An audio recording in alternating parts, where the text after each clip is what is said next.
Chapter 981. Adu's came out, excitement written all over his face. President, I got my score too. I killed a locust. I can't wait to go in again and change my score. Gaia felt that it was a complete humiliation for him to get the same score as them. President, who made this Tower of Trials? It's so magical. It's unbelievable. My friend, Chen Zhao said calmly. Your friend must be very powerful in magic, right? More powerful than me, Chen Zhao said. Everyone gasped. More powerful than Chen Zhao? In their eyes, Chen Zhao was already unbelievably powerful. How powerful would someone be if they were stronger than Chen Zhao? From now on, the Tower of Trials will be placed here. You'll be judged every month. Your strength will represent the reward. Brother Wang, you have to take care of me in the future. Zhang Mao felt that it was unfair. But Wang He had succeeded after all, so he had to suck up to him. The country was already in an uproar. Some praised him, but there were also doubters. Some felt that Wang He's acting skills weren't good enough for Steven's new movie. They felt that Wang He might become Steven's Waterloo. Of course, Wang He's fans were very excited. It was undeniable that Wang He's fame and influence in the country were rising rapidly. Just then the doorbell rang. Wang He opened the door and saw Chen Zhao standing outside. There was a foreign woman beside him. This foreign woman's head was really big. Wait. This woman was at Marina's restaurant too. Mr. Wang, this is the movie's action director. She'll also be your military training instructor. Wang He's forehead was covered in cold sweat. Gaia stepped forward. Hi, I'm Gaia. Hi, I'm Wang He. The moment Wang He shook Gaia's hand, he felt intense pain. He felt like his hand was going to be crushed. My hand. You're so weak. Gaia let go of Wang He's hand. Please be prepared. Not just physically, but also mentally. Wang He broke out in a cold sweat. Chen Zhao patted his shoulder. Don't die. You're the male lead after all. Wang He was so scared that his legs had turned to jelly. However, facing Chen Zhao, he did not dare to speak. Chen, the spring semester has started. Don't you want to come to school? Also, get to know your new student. Right, called Chen Zhao. Are there any new students in school? Chen Zhao asked, confused. The enrollment period for American universities was the same as that in China. They all started in the fall, right? Some students are suspended for half a year or a year, right said. Chen Zhao remembered that some university students in America would choose to postpone their enrollment after graduating from high school.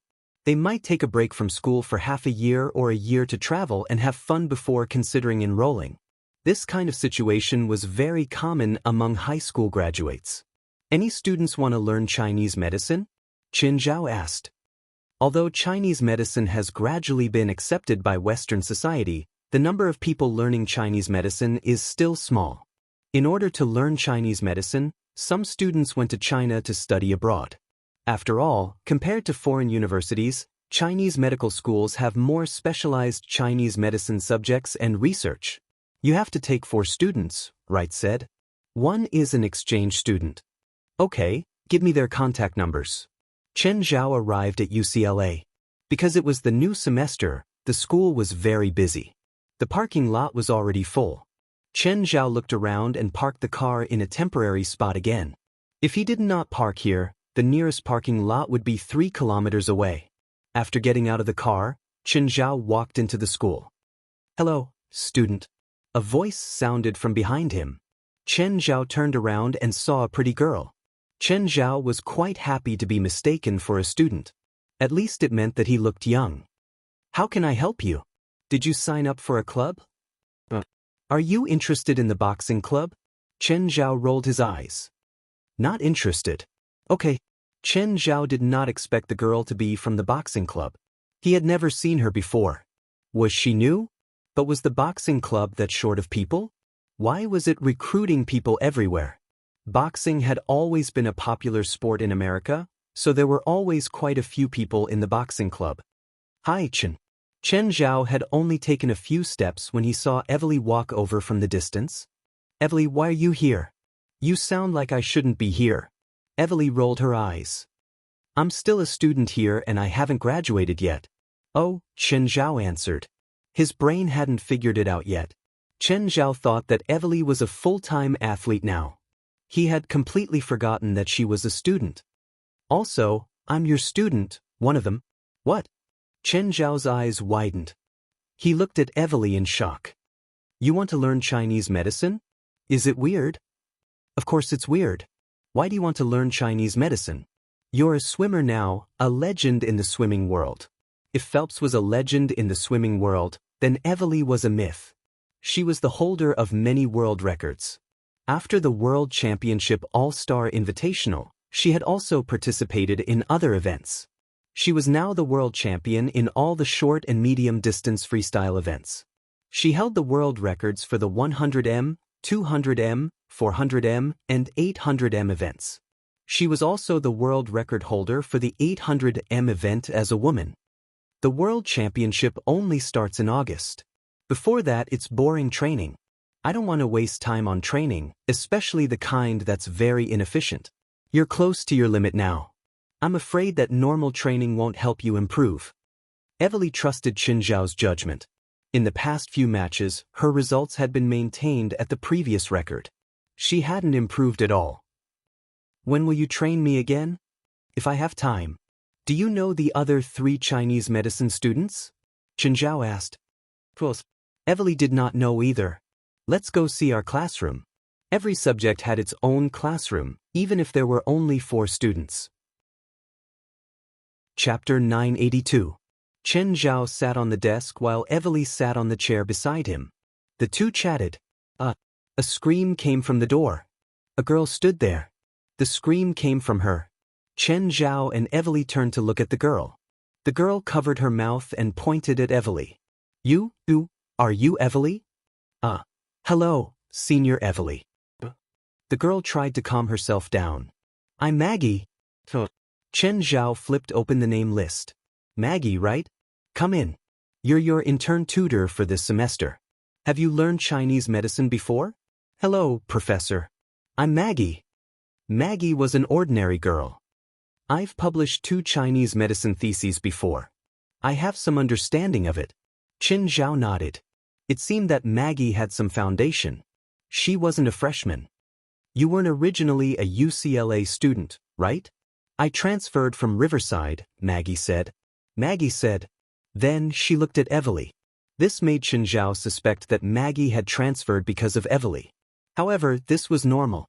A star student like Evely would be very influential in the school. For example, UCLA's recruitment advertisement last year had Evely's name on the school's website. Senior Evely, I was there for your match in Montreal last year. I really admire you. Evely really didn't know how to deal with such crazy fans. Maggie's eyes were full of stars when she looked at Evely. Just then, the classroom door was pushed open and a boy walked in. Entering the classroom, he looked at the 3 people in the room and found a random seat to sit down. Who are you? Chen Zhao asked. I'm Little Grove. I hope that I can have absolute freedom in the next semester. Also, I need A+ credits. I'll pay you enough. Buddy, can you give me 10 million a year? Little Grove looked at Chen Zhao as if he was crazy. You're crazy for money. Since you can't give me 10 million, you better get your feet off the desk. Do you know who my dad is? I don't know. My father is Drow Grove. I'm sure you've heard of him. Never heard of it. My father is a Hollywood superstar, Drow Grove. Haven't you heard of him? Is his dad famous? Chen Zhao turned to Evely. I was famous 20 years ago, but now, Evely said calmly. There were more people in the older generation who knew about him, but among the younger generation, he was probably not as famous as himself. Oh, she's just a has-been star. What are you talking about? Lit Grove was obviously very sensitive to the word outdated. Even if it was just his father, he still felt that it was very harsh. Put down your finger. It's rude to point at people like that. If your parents didn't teach you that, I don't mind teaching you manners on their behalf. Lit, you'd better not anger our teacher. Evely reminded, our professor beat up at least 20 UCSF students and sent them to the hospital. Maggie looked at Chen Zhao in surprise. Evely seemed to be very familiar with their professor. Also, everyone in the boxing club listens to our professor. If you don't want to be targeted in school, you better behave. My dad is Grove. I don't believe he dares to mess around in school. If I'm hurt in school, my dad's reputation will be ruined. A has-been star. Not many people care about him now, even if he's the former president. How much influence do you think a has-been star can have? Chen Zhao rolled his eyes. Little Grove's face reddened. He gritted his teeth and stared at Chen Zhao. Just then, there was a knock on the door. A girl with heavy makeup, high heels, and chewing gum leaned against the door. Can I come in? Who are you? Raphael, the girl answered. Chen Zhao glanced at the name list. Come in. I called the four of you here today to get to know each other. Also, although I'm your intern tutor, the four of you will be interns in the hospital most of the time. When I'm in a good mood, I might give you a few lessons. Of course, don't have too much hope for me. After all, being a university professor isn't my main job. Chin, is this how you treat us? Evely said, rolling her eyes. It's not your first day knowing me. You should know my habits when you enrolled in the school. Then, Chen Zhao looked at Little Grove. Also, if you're not happy with me, you can come find me anytime. I'll be happy to play with you, no matter in the open or in the dark. Fire was about to shoot out of Little Grove's eyes. He stared at Chen Zhao. After Chen Zhao left the classroom, the four students started to get to know each other. Evely, are you familiar with our professor? Raphael asked. We're familiar with each other, Evely said. But his medical skills are the best. Which hospital will we be interns at? Senior Evely, are you planning to be an intern too? Maggie asked. Evely shook her head with a bitter smile. She could only attend a few lessons with Chen Zhao at most. As for being an intern, she was a medical student, but she was a professional athlete and a very famous one at that. If she went to some hospital as an intern, she would definitely bring a lot of trouble to the hospital. Raphael, you're from a medical school too? I don't remember you. I'm a model. I spend most of my time running shows, Raphael said. My grades were too low last year. If I can't raise them this year, I'll be kicked out. That's why I chose a Chinese medicine major with the least classes. Do you have a boyfriend? Little Grove asked. The three girls in the classroom all glared at Little Grove. I'm not interested, Little Grove said. If Evely becomes my girlfriend, I might consider it, Little Grove said. Maybe I should have asked Chin to break your arms and legs, Evely said. Do you really think I'm scared of him? Little Grove said in disdain. You should be, Evely sneered. Evely sneered, then said to Maggie and Lapar, let's go out for dinner. You're a big star. Are you sure you won't be followed by reporters? Raphael chuckled. I'm just an athlete, not a star. Chapter 983. As soon as Chen Zhao walked out of the building, a woman walked toward him. Chen Zhao recognized the woman at first glance. She was carrying a huge box and seemed to be struggling. Hi, Willian. The woman was Willian, a biology professor from the San Diego branch, whom Chen Zhao had met on New Year's Eve when he was going through the mirror space on the road from Las Vegas to Los Angeles. Mr. Chen, why are you here? Willian pushed her glasses up. All right. You're a professor from the LA branch. It's not strange to see you here. What are you carrying? Let me help you. Chen Zhao looked at Willian. The box was even bigger than her. It was difficult for her to walk. How can I help you? Chen Zhao had already taken Willian's box. It was probably more than 30 kilograms. What's inside? So heavy? Willian glanced at Chen Zhao. She was one of the few people who'd seen Chen Zhao's true face. Was this box that weighed more than 30 kilograms heavy to him? Wiping her sweat, Willian walked with Chen Zhao. Willian, I haven't asked you why you're here. I accepted Professor Forzel's invitation, Willian said. I'm here as his assistant to do biology research. UCLA's biology department had a huge campus. Chen Zhao walked into the building. Then he entered a laboratory. Many students were conducting experiments and research. Some places were even sterile and dust-free enclosed spaces. For example, the lab Willian brought Chen Zhao into had to be disinfected at the entrance. But as soon as he entered, he was stopped by a bearded man in a white coat. Why are you here? The bearded man asked. Professor Forzel, Willian said. This is a professor from the medical school. He's helping me carry the box. Professor Forzel glanced at Qin Zhao. I don't care who he is. Don't you know that you can't bring people here? William looked troubled. She didn't think that Professor Forzel would be so heartless. Well, I'm leaving, Qin Zhao said. He didn't want to make things difficult for William. Perhaps there were indeed such rules in the lab. Coming in rashly would indeed cause trouble for others. After leaving the lab, Qin Zhao went straight to Wright's office. Wright's office felt like Qin Zhao's home. Wright was sunbathing in front of the French windows. Qin Zhao walked in without even knocking. Wright, did you miss me? Wright turned her head and glanced at him. You're finally willing to come. You only came 3 times last semester. I was busy last semester, Qin Zhao said helplessly. How is it? Have you met with your students? You've given me quite a bit of trouble. Qin Zhao was very reluctant at first. However, Wright knew how to negotiate. First, she asked Qin Zhao to teach a class of more than 10 students. Qin Zhao rejected her as a matter of course. Then she suggested only bringing a few interns. Qin Zhao could not reject Wright continuously. When he came back to his senses, he realized that he had been tricked. Wright had never intended for him to lead a class. By the way, the school will be organizing a spring outing soon. Are you coming? Teachers? No, it's for the students, but some teachers will also go. They're not kids anymore. Why would they organize a spring outing? Sandro National Park just opened. The person in charge sent an invitation to our school. Forget it. Qin Zhao shook his head. Qin Zhao was really not interested in this kind of group outing. He might as well stay at home with Fei Lai. Just then, the office door was pushed open again. Professor Forzel rushed in angrily. Mr. Principal, I want to know why you rejected our biology lab's funding request. I think Camus' theory is not valid, so I don't think there's a need to continue the experimental research supporting Camus' theories. No, Camus' theory is correct. Professor Forzel was like an enraged lion. His voice was filled with anger. Then you've researched for 4 years and spent nearly $5 million. What did you find? Wright asked. No research is always smooth sailing.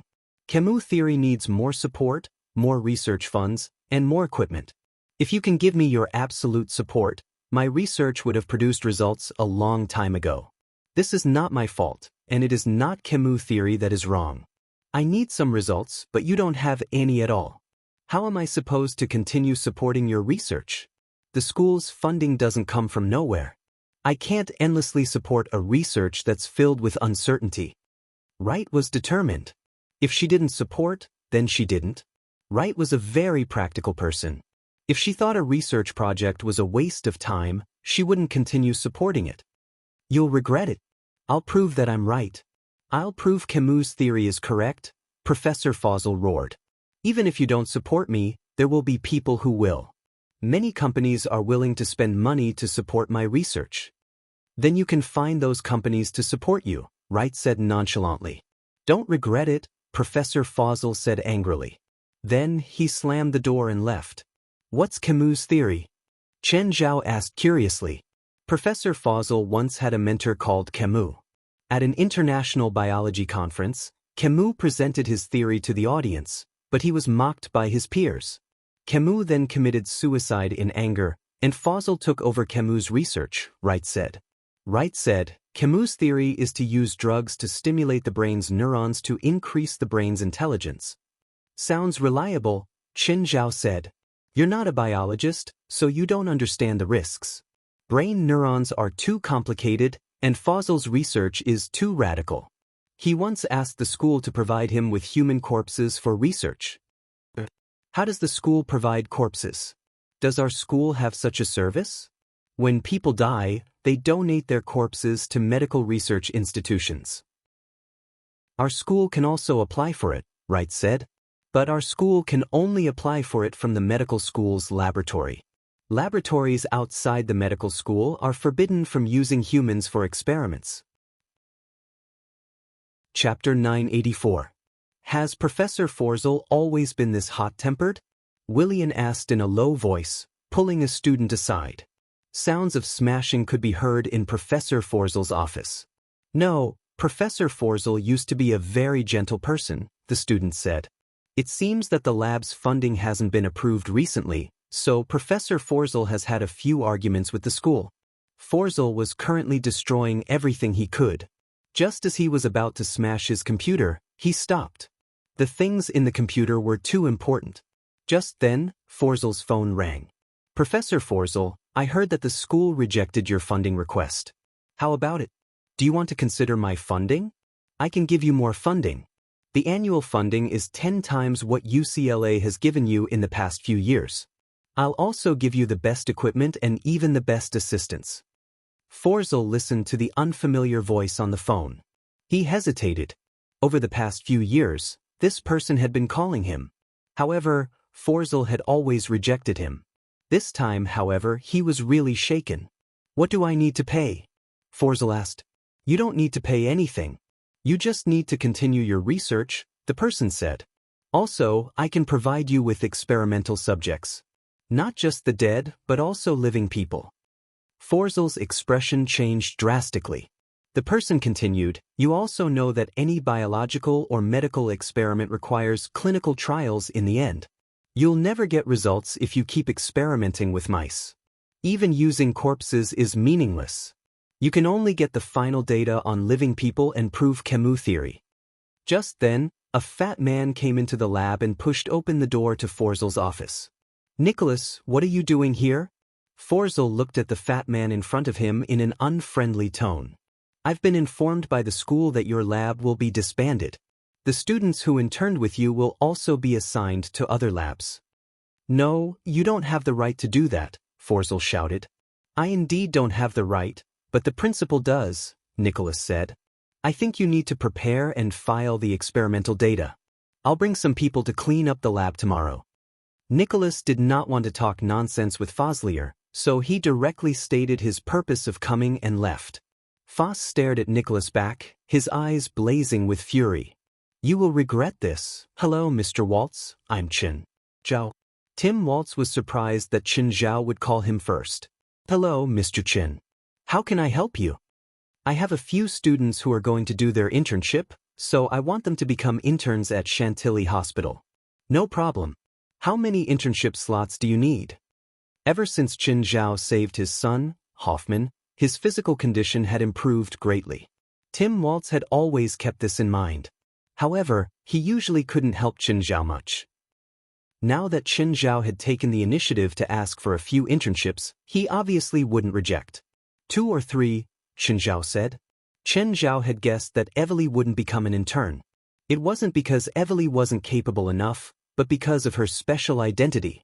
As one of the most famous sports stars in America, the attention she received was like a 200-watt light bulb above her head. She would be watched wherever she went. Chen Zhao wasn't sure about Maggie, Litgrove, and Lepore. Okay, I'll arrange for 3 attending doctors to follow you. When Chen Zhao walked out of the school, he saw Sharon giving him a ticket. Hi, dear Miss Sharon. Sharon could tell at first glance that the car was Chen Zhao's. Therefore, without any hesitation, he directly put up a ticket. Don't call me so intimately. We're not that close. Let me see how many tickets you've given me since we met. Let me see how many times you've violated the rules. Are you done eating? Do you want to eat together? No, I still have to work. Sharon rejected Chen Zhao's invitation mercilessly. By the way, you have a nice figure. I hope I can see you running naked on the road again. Sharon had touched his sore spot. Chen Zhao's expression darkened immediately. I hope you'll stay at the Ministry of Transportation forever. Chen Zhao opened the car door and was about to leave. Sharon's expression also darkened. To her, it was also an eternal pain. The two parted on bad terms. Chen Zhao walked a few streets, planning to buy some things at the supermarket. As soon as he parked in the parking lot, a car stopped behind him. 2 hoodlums got out of the car, both holding baseball bats. They seemed to be here to block Chen Zhao. Chen Zhao was now standing in the narrow gap of the car. When Chen Zhao walked over, one of the hoodlums swung the baseball bat at his shoulder. Chen Zhao reached out and grabbed the bat's head. Chen Zhao snatched the baseball bat and hit the hoodlum's shoulder lightly. The hoodlum was knocked to the ground. The other hoodlum wanted to help, but he was also knocked to the ground by Chen Zhao. Who told you to come? Chen Zhao asked. The two hooligans just kept howling and didn't say anything. Chen Zhao kicked the hoodlum in front of him. Who told you to come? Don't mess around. Our boss is the Wild Boar King. If you dare to hit us again, he'll definitely take revenge for us. Wild Boar King? What kind of idiot force gets this nickname? Chen Zhao rolled his eyes and kicked the hoodlum again. The two hoodlums wanted to try harder, but Chen Zhao just kept hitting them. If they didn't tell the truth, Chen Zhao would hit them harder. We'll tell you it's Lit Grove. He paid us $500 to beat you up. One of the hoodlums couldn't take it anymore and finally told the truth. Chen Zhao's face darkened. His student had paid hoodlums to beat him up? Chen Zhao took out his phone and called Tim Waltz again. Mr. Waltz, I'll reduce the number of interns by 1. Also, do you still need security at the hospital's morgue? Tim Waltz was stunned. Security at the morgue? What kind of request was that? Mr. Chin, are you joking? Chapter 985. What's wrong with you two? Morgary was playing with his pet, Victoria, in front of his house. Seeing his two subordinates with bruises all over their faces and bodies covered in wounds, Zhang Wuji was stunned. Boss, you have to help us. The two ran to Morgary, sobbing. You were beaten? In that case, I'll bring some people with me and get my revenge. Boss, not only were we beaten by someone, but that person also insulted you. He said that your nickname is an idiot. But Morgary's response made the two speechless. Morgary's response was too calm. There was no anger at all. Morgary knew exactly how he got his nickname. Wild Boar King because he had a super huge wild boar, Victoria. Plus, he also thought that the nickname was stupid. But now, no one cared about his original name anymore. He couldn't change it even if he wanted to. Boss, he said that he's going to kill and eat Victoria. Yeah, boss. That asterisk shoal said that there's no pet stupider than a wild boar in the world. Hearing this, Morgary was infuriated. Victoria was his most important partner. Back when he was on the run, he'd relied on Morgary to get through the toughest times. Where's that asterisk shoal? Who is he? Ukla. He's a professor. Ukla? Professor? Morgary frowned. A rich student from UCLA hired us. It's one of his teachers. He's from China. What's his name? Morgary asked. Chen. Fuck. Morgary lifted a foot and kicked the subordinate in front of him. Hey Chen. Chen Zhao was surprised that Morgary would call him today. In the past 6 months, Morgary had only called him on Christmas and Thanksgiving. Was it because China's Lunar New Year was coming and he wanted to wish Chen Zhao well? Hi, Morgary. How are you? Chen, I heard that you were blocked by 2 hooligans yesterday. You know that too? Chen Zhao was surprised. They're my subordinates. Fuck, you're the Wild Boar King? This nickname popped into Chen Zhao's mind. Can you not mention this nickname? I hate this nickname the most. Your nickname is too stupid. Did your enemies give you this nickname? Forget it, let's not talk about my nickname for now. My 2 subordinates are taking private jobs outside. I didn't ask them to go. I know what's going on, I didn't misunderstand. Do you need me to do anything? It's just a small matter. I don't need your help. Is Victoria okay? It's good, and it's very strong and very smart. Morgary truly felt Victoria's IQ. He even felt that Victoria could understand his words. The two reminisced for a few minutes. Chen Zhao had his life, and Morgary had Morgary's phone number. However, they both knew that if the other needed something, they would help each other. Little Grove was very pleased with himself. This was not the first time he had done something like this. In his career, he had threatened no less than 20 teachers. Even his private teachers had been beaten black and blue by the gangsters he'd hired.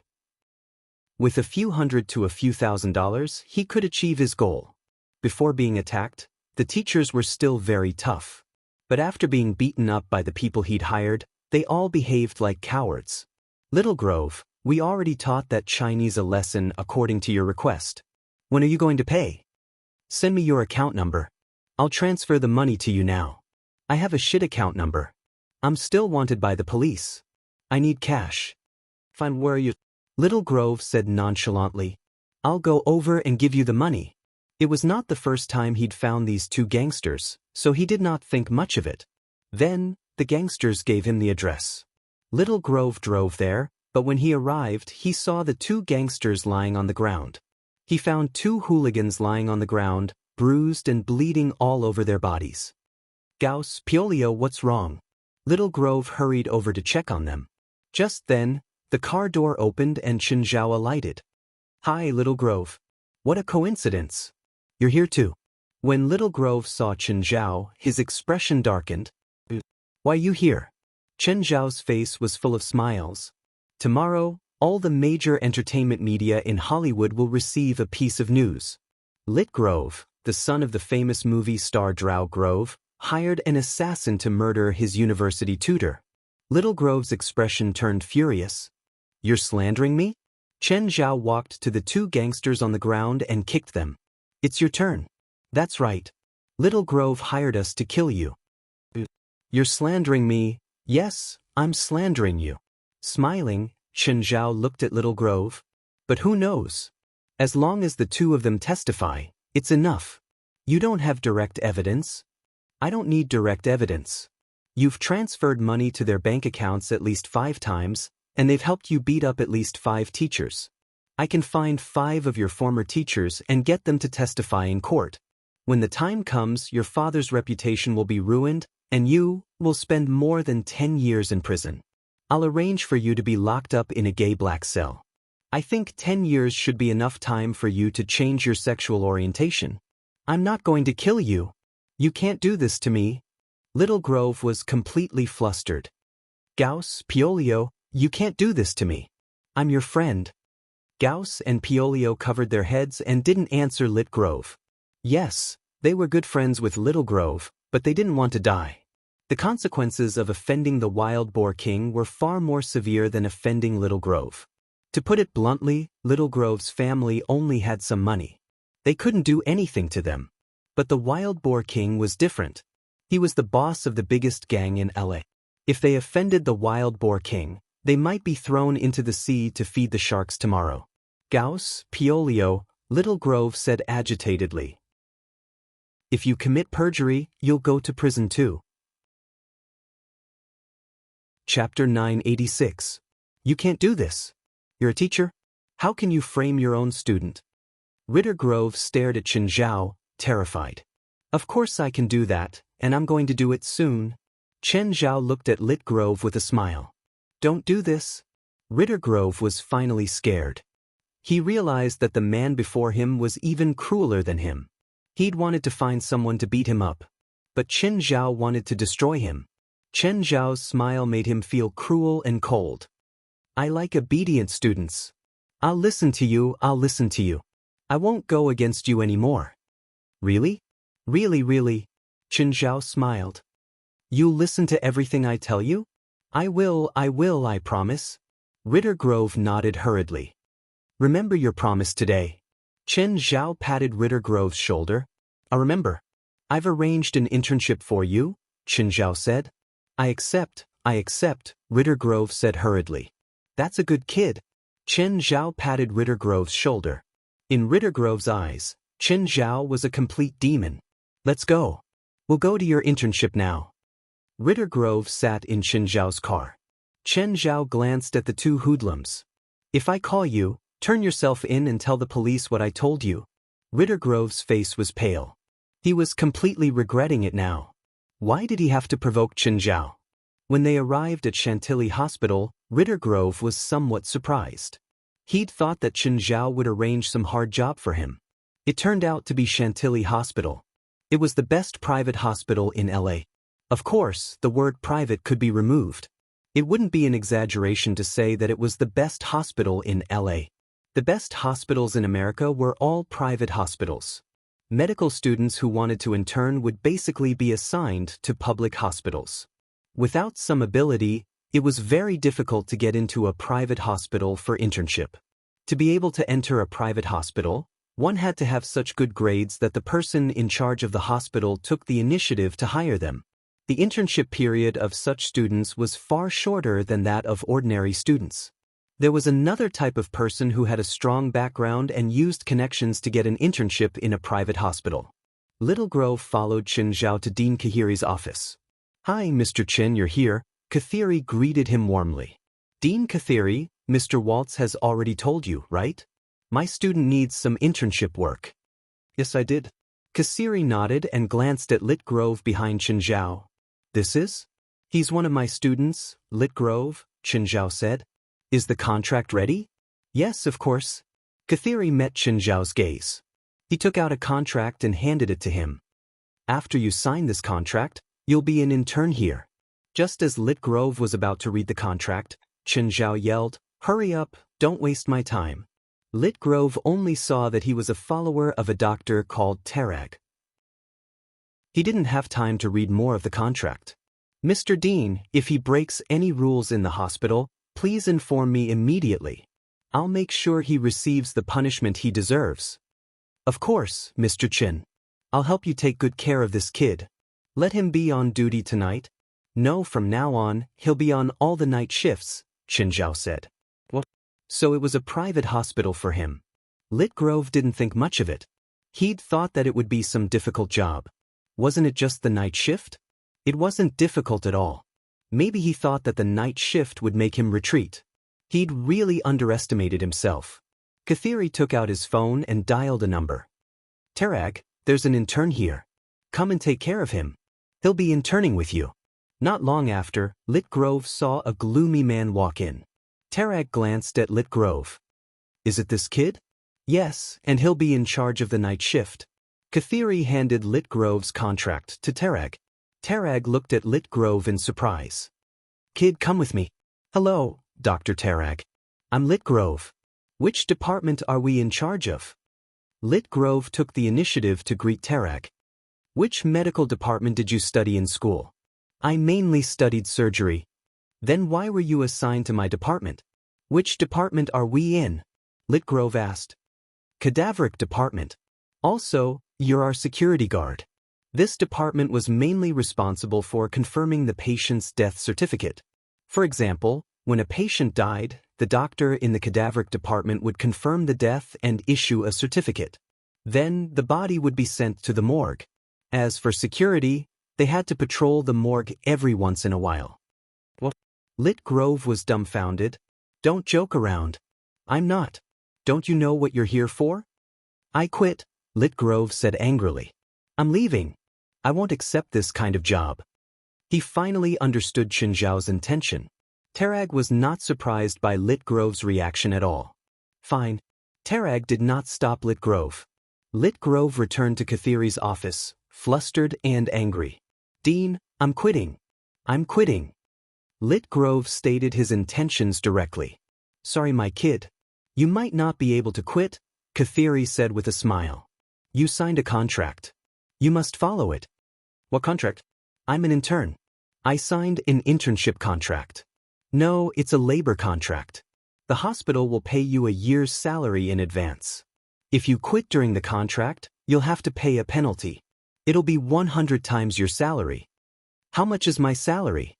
Lit Grove's face was pale. "Your salary should be relatively high in our hospital. It's $200,000 a year. This is fraud. This is fraud." Lit Grove roared. This penalty was clearly illogical. Kahiri shrugged nonchalantly. Chapter 987. With such a high penalty fee, there was clearly a trap. However, the stronger party would always have all sorts of explanations. For example, because Lit Grove needed money, he paid a year's salary in advance.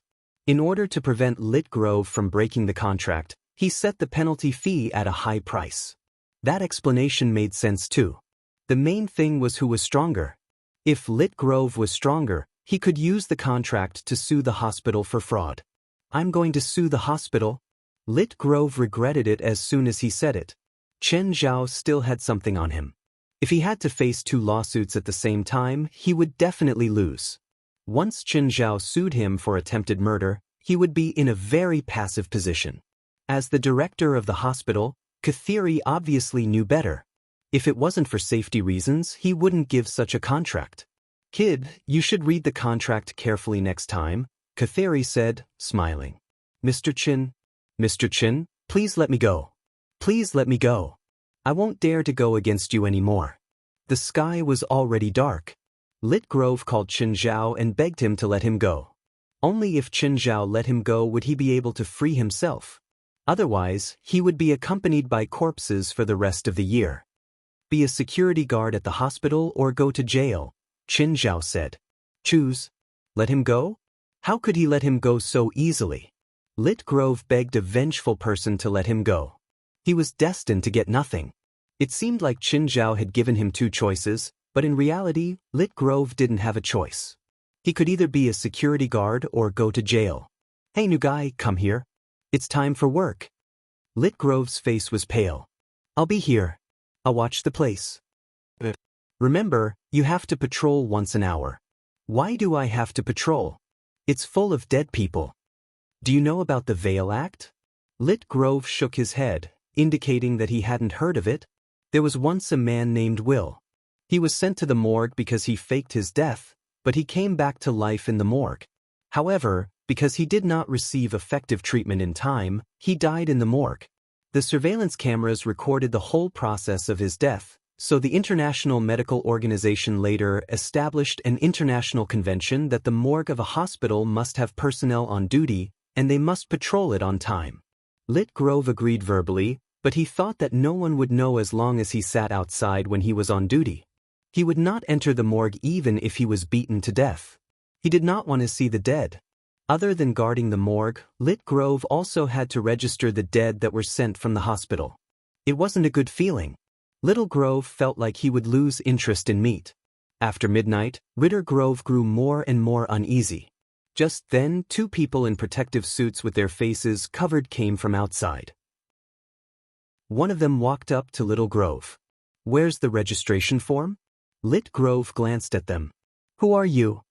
Don't waste time, the other person said. We don't have much time. The man in front of Lit Grove suddenly took out a stun gun and hit Lit Grove's body. Little Grove screamed and fell to the ground. The two people started pushing the corpses out of the morgue one by one and put them into a big bag. The corpses were piled up together. Another person came in from outside the morgue and dragged the bag away. By then, the person who'd spoken to Little Grove had already found the registration form. He flipped through it and said, "The quality this time is not bad. Most of them are only 3 days old.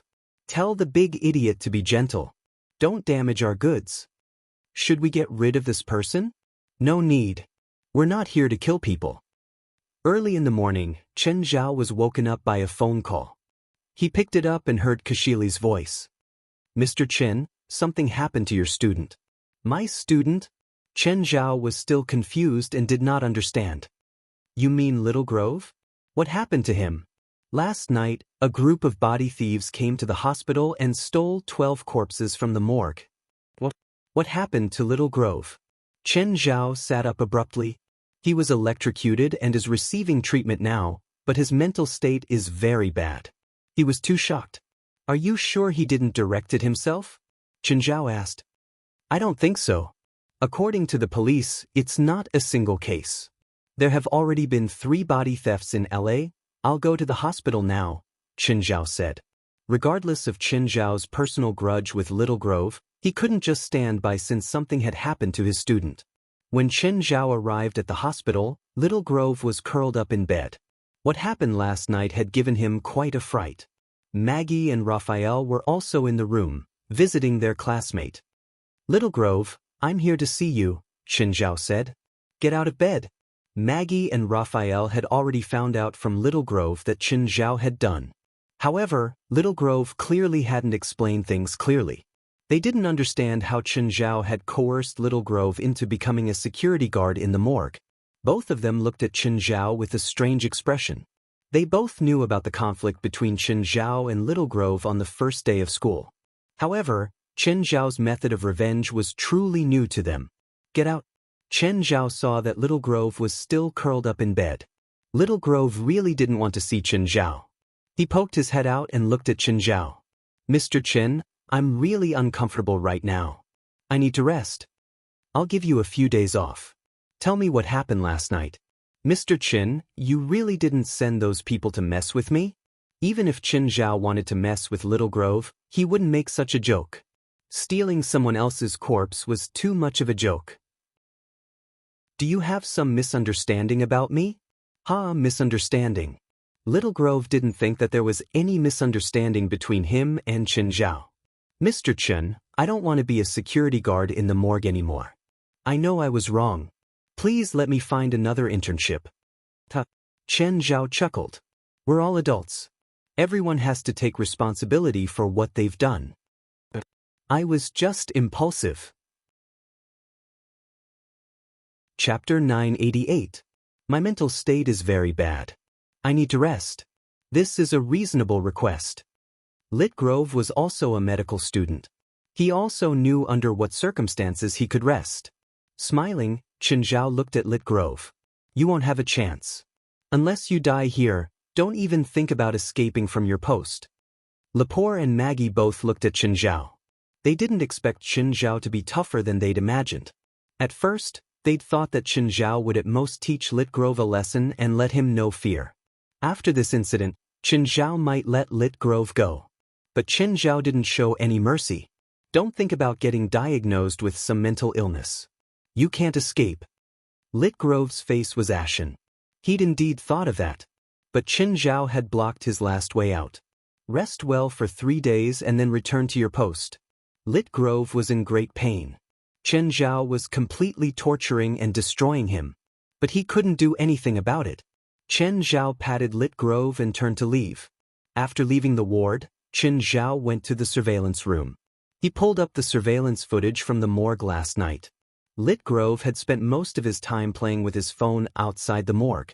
Then the 3 body thieves arrived and electrocuted Lit Grove. Qin Zhao noticed that one of the 3 was a big guy who didn't look normal. He was very strong and could drag a dozen corpses away. Then they dragged the corpses into the stairs. Next, they appeared at the back door and went around to the parking lot. Qin Zhao looked at the big guy. He might be a spiritualist, or maybe all 3 of them were spiritualists. The big guy's strength clearly wasn't something a normal person should have.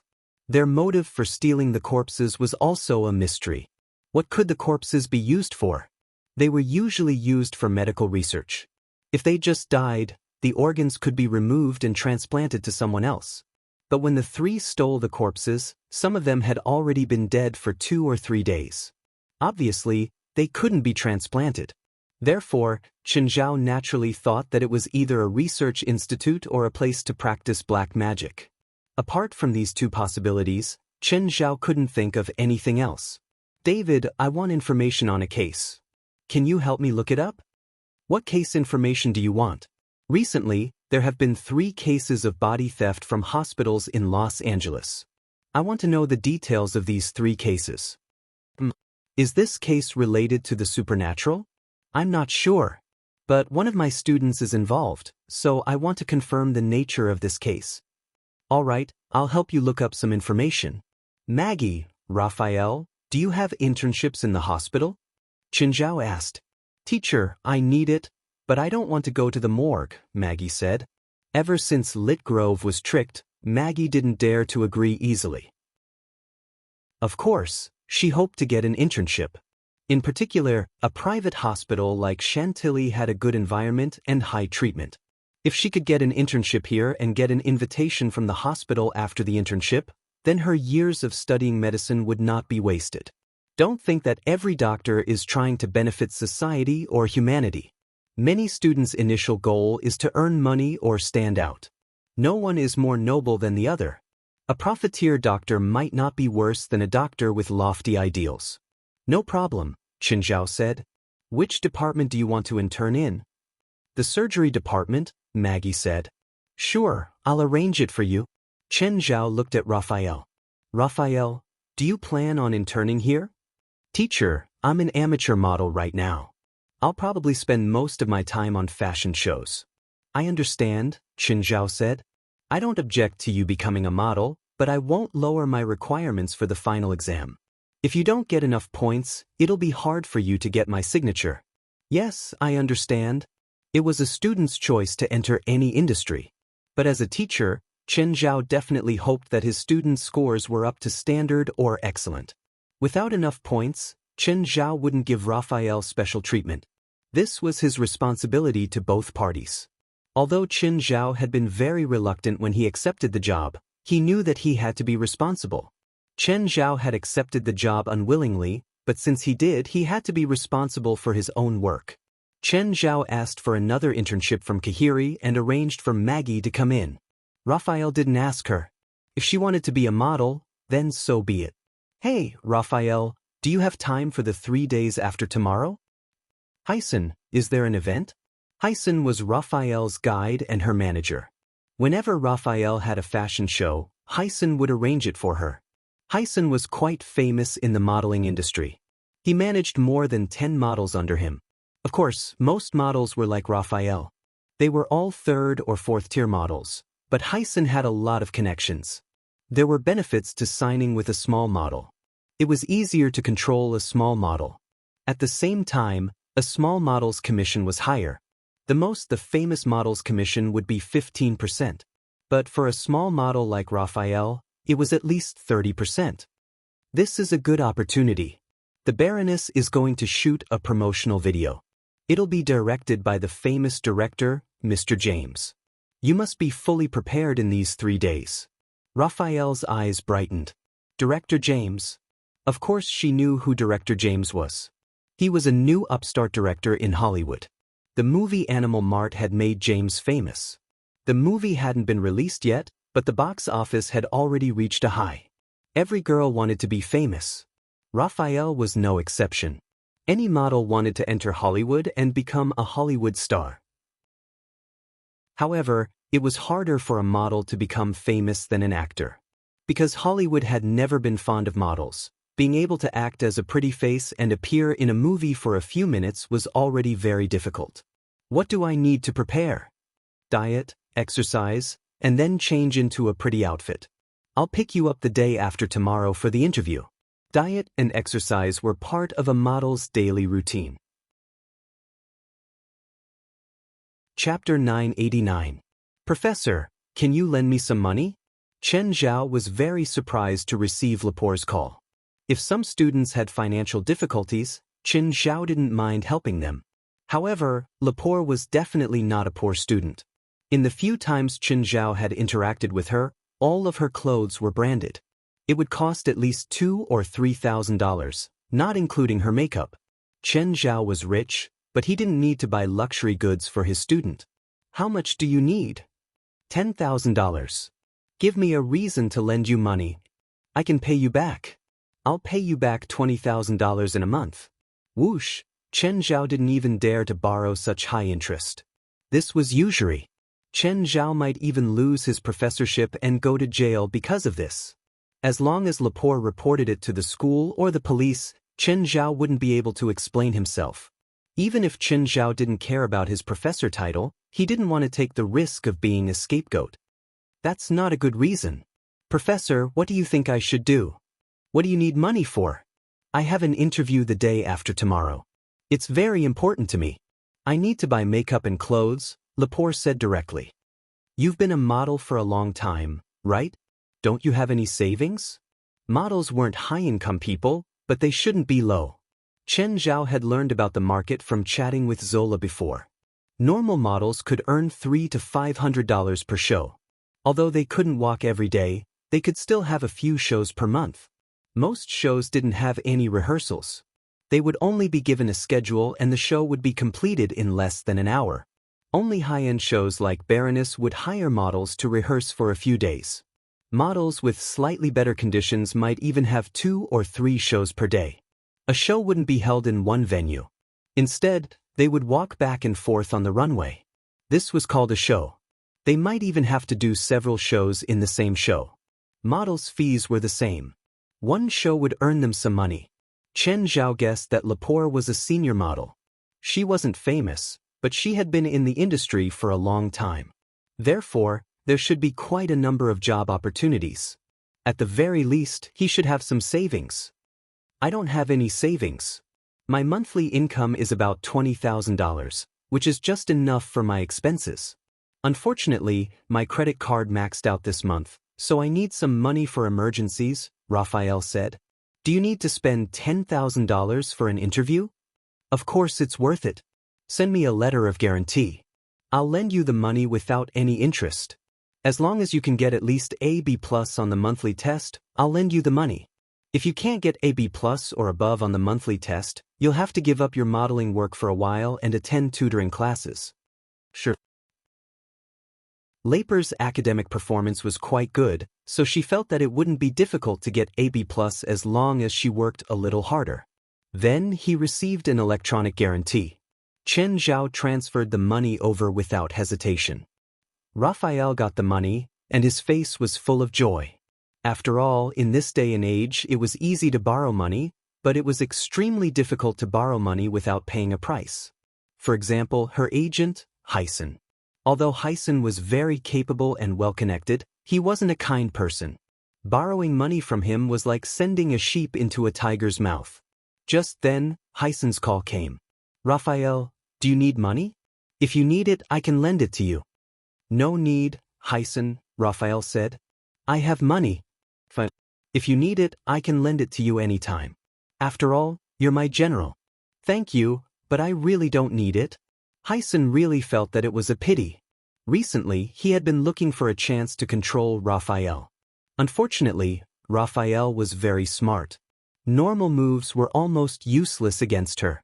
As a model agent, his income was actually quite high. However, he also had another identity, a pimp. Many models had already been dragged down by him, forever under his control. He introduced his models to rich people and earned commissions from them. This was far more than a model agent could compare to. Each time, he could earn at least $10,000 or $20,000. It was much higher than a show's commission of a few hundred or even $1,000. Raphael's conditions were very good. If he could drag her down, she would definitely become his money-making tool. President, Norma is here. Mr. Lewis is here too. Oh, they're here? I'll go over. When Chen Zhao arrived at the headquarters, Lewis and Norma had already been there for quite a while. Accompanied by West, the two of them were touring the facilities of the headquarters. Because the association had helped Lewis and Norma through difficult times before, they were familiar with each other. Other than a few newcomers, Chen Zhao was familiar with most of them. Hi, Lewis, Norma, Chen Zhao greeted them. Chen. Lewis walked over and hugged Chen Zhao. Chen Zhao looked at Norma's eyes. She was like a female pirate. One eye was covered with an eye patch, while the other glowed with a dark green light. The eye of nightmare. Chen, I'll leave Norma to you. I have to tell you two in person first. Chen Zhao waved his hand.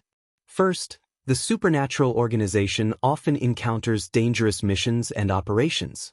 It's dangerous, so I can't guarantee Norma's safety. Norma? Lewis also looked at Norma worriedly. Of course, he hoped that Norma could be safe. Even if she didn't touch magic, she could just stay at home obediently and take over the family's management one day. According to Chen Zhao, Norma might come into contact with dangerous things. If Norma had to face the kind of danger she'd faced on the third night every day, Lewis felt chills down his spine. Uncle, I like it here. I want to stay here. Chen, can you give Norma special care? Lewis asked. Chen Zhao shook his head. Rules are rules. If Chen Zhao gave Norma special care, it would be unfair to the others. There were a few younger ones in the association who also needed special care. For example, Moe, Giselle, and Alice. They were all very young, but they received the same treatment as the others. They had to face the same danger during missions.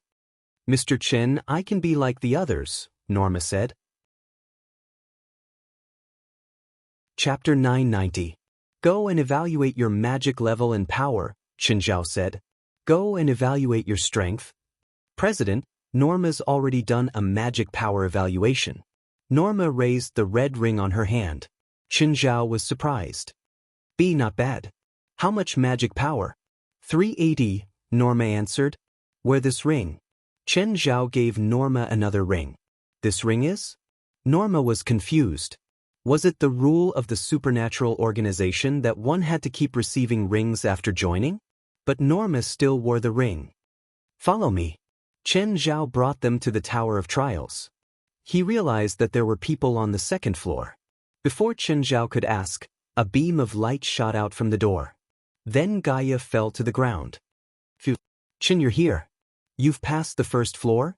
Yes, I got an E+ rating, Gaia said. But the second floor was too stressful. I only killed a dozen monsters and came out.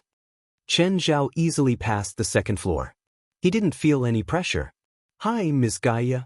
Norma, you're here. The two greeted her. Do you need the Tower of Trials? Norma didn't know what the Tower of Trials was for. She turned to Chen Zhao. Monsters will attack you later. Lots of them. Of course, they'll kill you, just like in games. If you're killed inside, you'll come out like Gaia. Your life won't be in danger, Chen Zhao explained. You only need to kill 100 monsters on each floor to pass. There's also a score. Okay, how do I go in? Norma asked. Put your palm on the stone door, Chen Zhao said. Norma walked forward and pressed her hand on the door. She instantly entered the first floor of the Tower of Trials. How long do you think Norma can last? Gaia asked. Norma shouldn't be very strong, Chen Zhao said. Although her magic power is only second to Gaia's. 30 seconds at most, West said. Chin, what is this Tower of Trials? Lewis asked, confused. Norma found herself on a grassland. Her heart was filled with shock. This was too magical. Where was this? Was it really Dale? Just as Norma was pondering, a large number of giant locusts appeared in the distance. The locusts charged towards Norma. The green light in Norma's eyes intensified. In an instant, swarms of giant locusts fell from the sky. The giant locusts were not very resilient, and falling from a height of more than 10 meters would basically cripple them. Some fell to their deaths, while others lost their arms or legs. Just then, the giant locust escaped, and a giant twisted monster appeared. The twisted monster charged towards Norma. Norma used the same trick again. When the twisting monster came into contact with Norma's green eyes, it stopped moving. Norma pointed at her forehead and muttered, I can. The next moment, Norma felt her body filled with power. Norma's eye of incubus could not only hypnotize her enemies, but she could also hypnotize herself. This was an ability that Norma had developed over the past few days. Of course, this kind of hypnosis could greatly increase Norma's physical strength, but it could only reach human limits. If Norma forcefully hypnotized herself beyond human limits, the damage to her body would be too great. Norma dashed towards the twisting troll, then used the twisting troll's knee to jump up and land behind it. At the same time, she took out a dagger and stabbed it into the back of the twisting troll's neck. The twisted monster instantly woke up, but it could not catch Norma on its back. Norma held on tightly to Invictus and pulled it down. The twisted monster's neck was completely cut open, and it fell to the ground, motionless. Just then, a voice rang out in Norma's mind. Level 1 passed. SSS+ rating. She chose to save and leave, or enter the second level. Norma chose to enter the second level. Soon, Norma appeared in a swamp. A large number of twisted monsters appeared in the darkness ahead. Norma wanted to use the same trick, but this time, she was not facing one twisted monster, but a large group. Norma could only hypnotize 10 twisted monsters at most at once. Moreover, she could not hypnotize the giant locusts and make them fall to their deaths. The other twisted monsters charged at Norma immediately. A punch landed on Norma. The moment Norma flew into the air, another combo followed. Norma realized that she was back outside the Tower of Trials. You just entered the second level?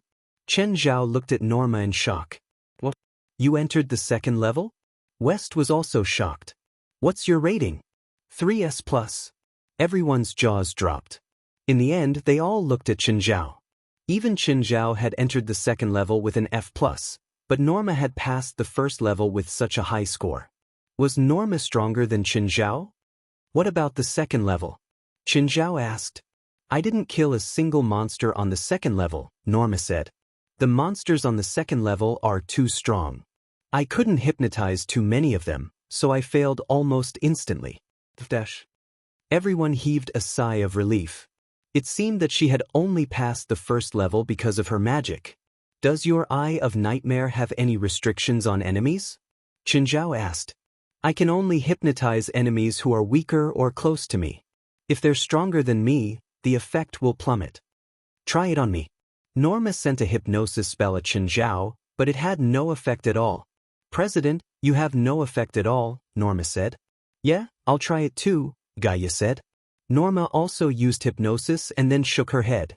Gaia, my magic is useless on you too, but my suggestion enhancement might be useful. What's that? It's also a type of hypnosis. It can greatly enhance a person's physical strength, and it's close to the limit. However, your magic is very strong, so I'm not sure how effective it will be on you, Norma said. I also want to go in and give it a try, Louis said eagerly. Sure, go in. Chen Zhao wasn't stingy at all. He casually tossed a ring to Louis. After you go in, you can release Blackie. Louis listened to Chen Zhao's suggestion and released Blackie after entering. But in less than a minute, Louis came out. How was it? Did you pass the first level? Chapter 991. What's with those people? Louis pointed at a few people wearing collars in the distance. Are they some kind of special talent? The collars on their necks look very high-tech. Do you want one? I can give you one. Can I? That's too much, Louis said, embarrassed. How much does the collar cost? I'll pay. No need, it's free, Chen Zhao said with a smile. What's the collar for? West and Gaia both turned their heads, stifling their laughter. Just press a button and you can send your head to the sky. What do you mean? It's used to kill? Louis opened his mouth and looked at Chen Zhao in shock. But what did they do wrong? Nothing big. They were hired to beat me up. They beat you up? Do they want to die? Maybe. Just then, Chen Zhao's phone rang. Chen Zhao looked at the caller ID. It was Lit Grove. Mr. Chen, I want to take a few more days off. I don't approve. Mr. Chen, I signed up for the school's spring outing. I want to relax. Chen Zhao thought about it and said, Fine, I'll give you 3 more days. If you don't, I won't let you guard the morgue. I'll let you lie in the morgue. Who's this? My student. He also found 2 gangsters to beat me up. He's still alive. Nothing. I just want him to watch the morgue, Chen Zhao said nonchalantly. Oh, when are you going back to New York? I've only been in New York for less than a day and you're already chasing me away. I'm just asking. You're thinking too much. I don't have the right to chase you away, but I won't accompany you anymore. With that, Chen Zhao entered the Tower of Trials. Chen Zhao wanted to see how many levels he could pass with his power. He went straight to the 3rd level. Groups of winged demons guarded the 3rd level. These winged demons had black bodies and were around 3 meters tall. They held steel tridents in their hands and were extremely fast. Their strength was not weak either. Like a cannonball, the winged demons charged at Chen Zhao with the fork. Chen Zhao held the bronze sword in his hand and swung it.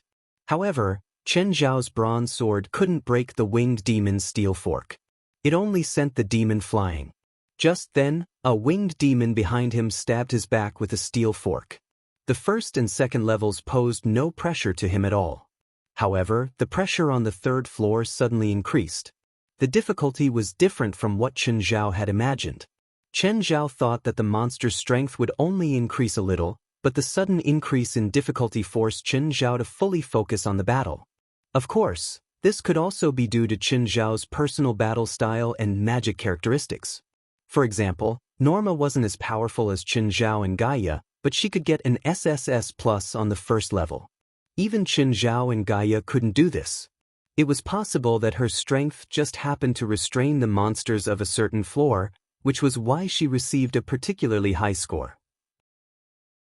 However, with Chen Zhao's physical strength, the winged demon's damage to him was very limited. Chen Zhao used the dark serum to defend against attacks from the back. In 2 hours, Chen Zhao finally killed all 100 winged demons. Chen Zhao thought that there would be a monster from the 4th floor. But it didn't appear. There was only a B on the 3rd floor and a prompt to save and leave or continue to the 4th floor. Chen Zhao entered the 4th floor. It was a withered forest. Withered trees surrounded him. The air was filled with fog, making visibility very low. Just then, more and more skeleton soldiers appeared around him. Chen Zhao reached out and crushed the skull of a skeleton soldier. A trace of surprise appeared on his face. Wait, the monsters on the 4th floor couldn't be so weak, right? Even the monsters on the 1st floor were much stronger than these skeleton soldiers, let alone the ones on the 4th floor. Chen Zhao easily charged and killed a dozen skeleton soldiers. They posed no threat to Chen Zhao at all. Chen Zhao killed 100 skeleton soldiers, but he didn't get a clear or a score. Weird. Do I have to kill more than 100? Chen Zhao killed another 100 or so, but there was still no clear notification. Suddenly, a chill came from Chen Zhao's back. Chen Zhao reached out and grabbed a chilling ice arrow. Chen Zhao looked behind the skeleton soldiers and saw a skeleton mage in a black robe standing not far away. The skeleton mage held a magic staff in his hand, and the skeleton soldiers were constantly reviving around him. Moreover, they were reviving endlessly. In other words, this guy was the real monster on the 4th floor. The skeleton soldiers were his summoned creatures, not the real monster.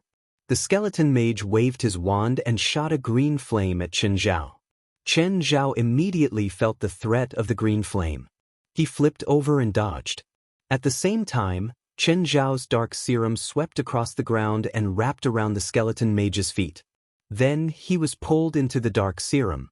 But at this moment, there were even more skeleton soldiers in the surroundings. This reminded Chen Zhao of the feeling when he was squeezed into the subway. Chen Zhao saw a few skeleton mages standing at the back of the skeleton army. To break through these densely packed skeleton soldiers, the difficulty was simply too great. Chen Zhao had to use the clone spell. The doppelganger spell helped Chen Zhao clear the way while he charged at the skeleton mage. After killing his way through, Chen Zhao finally reached the skeleton mage.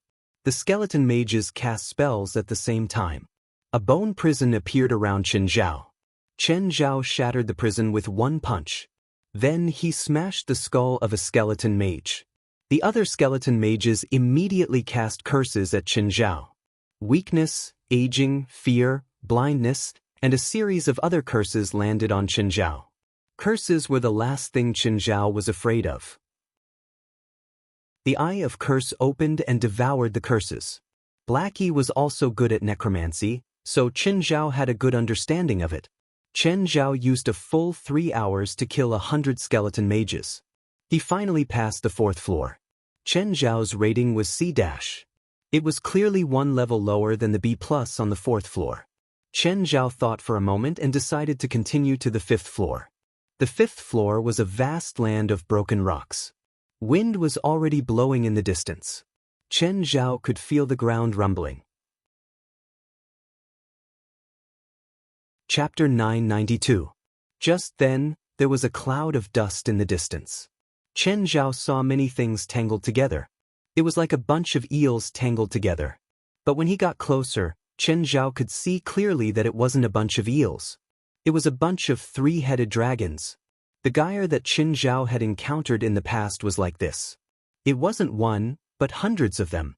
Without thinking, Chen Zhao took out his zither and 12 stone swords. The 12 clones went up to stop the dragons from approaching Chen Zhao at the same time. Chen Zhao sat down cross-legged and placed his zither on his legs. Zing zing zing. The sound of the zither started. The murderous intent had arrived.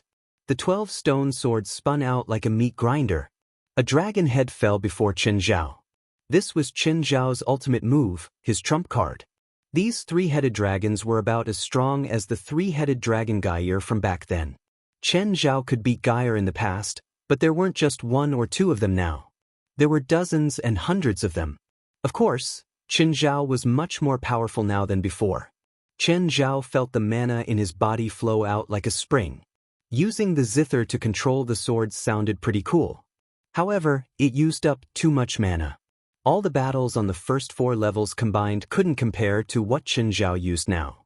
The zithers sounded like a storm, the swords were like rainbows, and the murderous intent was sharp. Suddenly, the zither stopped. The battle was over. Chen Zhao's forehead was covered in sweat. His mana had been used up too. Thankfully, there were settings in the Tower of Trials. Although there were more than 100 monsters attacking, the rest would retreat automatically. However, as long as 100 monsters were killed, the rest would automatically retreat. 5th level, SSS+. He could choose to save and leave, or enter the 6th level. Of course, he chose to leave. Right now, Chen Zhao had no more energy to fight. After recovering, he would try to get to the 6th level. After these days of research and the members of the association coming in and out, Chen Zhao had a general understanding of this rating. The speed, efficiency, number of attacks from monsters, and damage all affected the rating. The speed and efficiency of clearing the stage, the number of times monsters attacked, and the damage dealt would all affect the score. Because of her speed and the fact that she wasn't attacked, she got an SSS+. Because of her speed and the fact that she wasn't attacked, she got an SSS+. It was the same for Chen Zhao on the 5th level. After leaving the Tower of Trials, Chen Zhao realized that the people of the Union were all outside. Why are you all here? President, which floor are you at? Everyone looked at him curiously. I cleared the 5th floor. Everyone gasped. After all, only Gaia and Norma had cleared the 1st level. Moreover, of the two of them, one was able to clear the stage due to the magic element's restraint, while the other barely passed. After hearing Gaia and Norma talk about the strength of the monsters on the 2nd level, they all felt that it would be good if Chen Zhao could pass the 3rd level. They didn't expect Chen Zhao to pass the 5th level. Chen, what are the single monsters on the 3rd, 4th, and 5th floors? The monsters on the 3rd floor are called winged demons. They are very fast and can fly.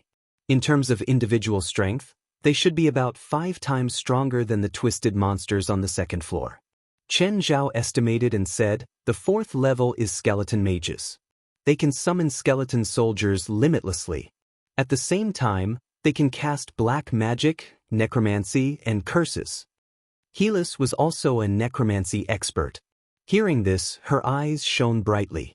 She wanted to see the skeleton mage on the 4th floor, but with her current strength, it was impossible for her to reach the 4th floor. The difference was too great. She couldn't even pass the 1st floor. The 5th floor is the 3-headed dragon demon we met last time at sea. It's a monster like Gaia. 100? Gaia gasped. Chen Zhao nodded. But the 5th floor is my limit. I used my trump card to pass it. Although that was what Chen Zhao had said, it was still very shocking to everyone. I can't even beat one opponent like Gaia, let alone 100. Gaia shook her head. She had been guessing how strong Chen Zhao was, but now it seemed that the gap between them wasn't just a little big. Of course, the difference in strength didn't mean that Chen Zhao could kill 100 3-headed dragons and Gaia couldn't. The difference was 100 times. It was like an adult could beat 100 children, but it didn't mean that the adult was 100 times stronger than the children. Nevertheless, it still meant that the difference in strength was huge. The others also knew that Chen Zhao was a monster. However, they didn't expect the difference to be so huge. I should go back. On a bus heading to the suburbs. Little Grove was on the bus at the moment. The bus was filled with UCLA students. UCLA had more than 10,000 teachers and students, but only a few were willing to participate in the spring outing. After all, with the convenience of transportation in the United States, regardless of whether it was students or teachers, they were more willing to go somewhere with their friends or lovers instead of going out with their classmates or teachers. The people who signed up for the spring outing were all freshmen. Except for Lit Grove, who sat beside a girl. Hi, hello, I'm Lit Grove. Hi. The girl lifted her eyelids to look at Lit Grove, but then she focused on the textbook in her hands. Can I know your name? Little Grove asked. Are you Bona-kun? The girl called Bona-kun raised her head and looked at Ritter Grove. How did you know? Do you know me? Your name is written on the cover of your book. Bona-kun retracted her attention. Just then, another person boarded the bus. Little Grove knew this person. It seemed to be Professor Fursell from the biology department. However, Lit Grove noticed a drop of blood on Professor Foswell's trousers. His gaze then shifted to Professor Foswell's cuff. There seemed to be a tear there. His gaze then shifted to Professor Foswell's neck under his collar. There seemed to be a red claw mark. Some strange images suddenly flashed through Little Grove's mind. They were intermittent and blurry. A woman fought with Professor Fowles and was beaten to death by Professor Fowles. Little Grove shuddered. Cold sweat appeared on his forehead. Strange. Why would he think of such a strange image? At this moment, Bona-kun turned to look at Ritter Grove. Insight spell? Chapter 993. Did anything happen to you recently? Bona-kun's eyes flashed as she looked at Lit Grove. What? Did you get attacked, injured, or sick recently? Bona-kun asked. Ritter Grove, on the other hand, was confused. Did this girl know about him? It wasn't something to be proud of to be sent to the morgue by one's teacher.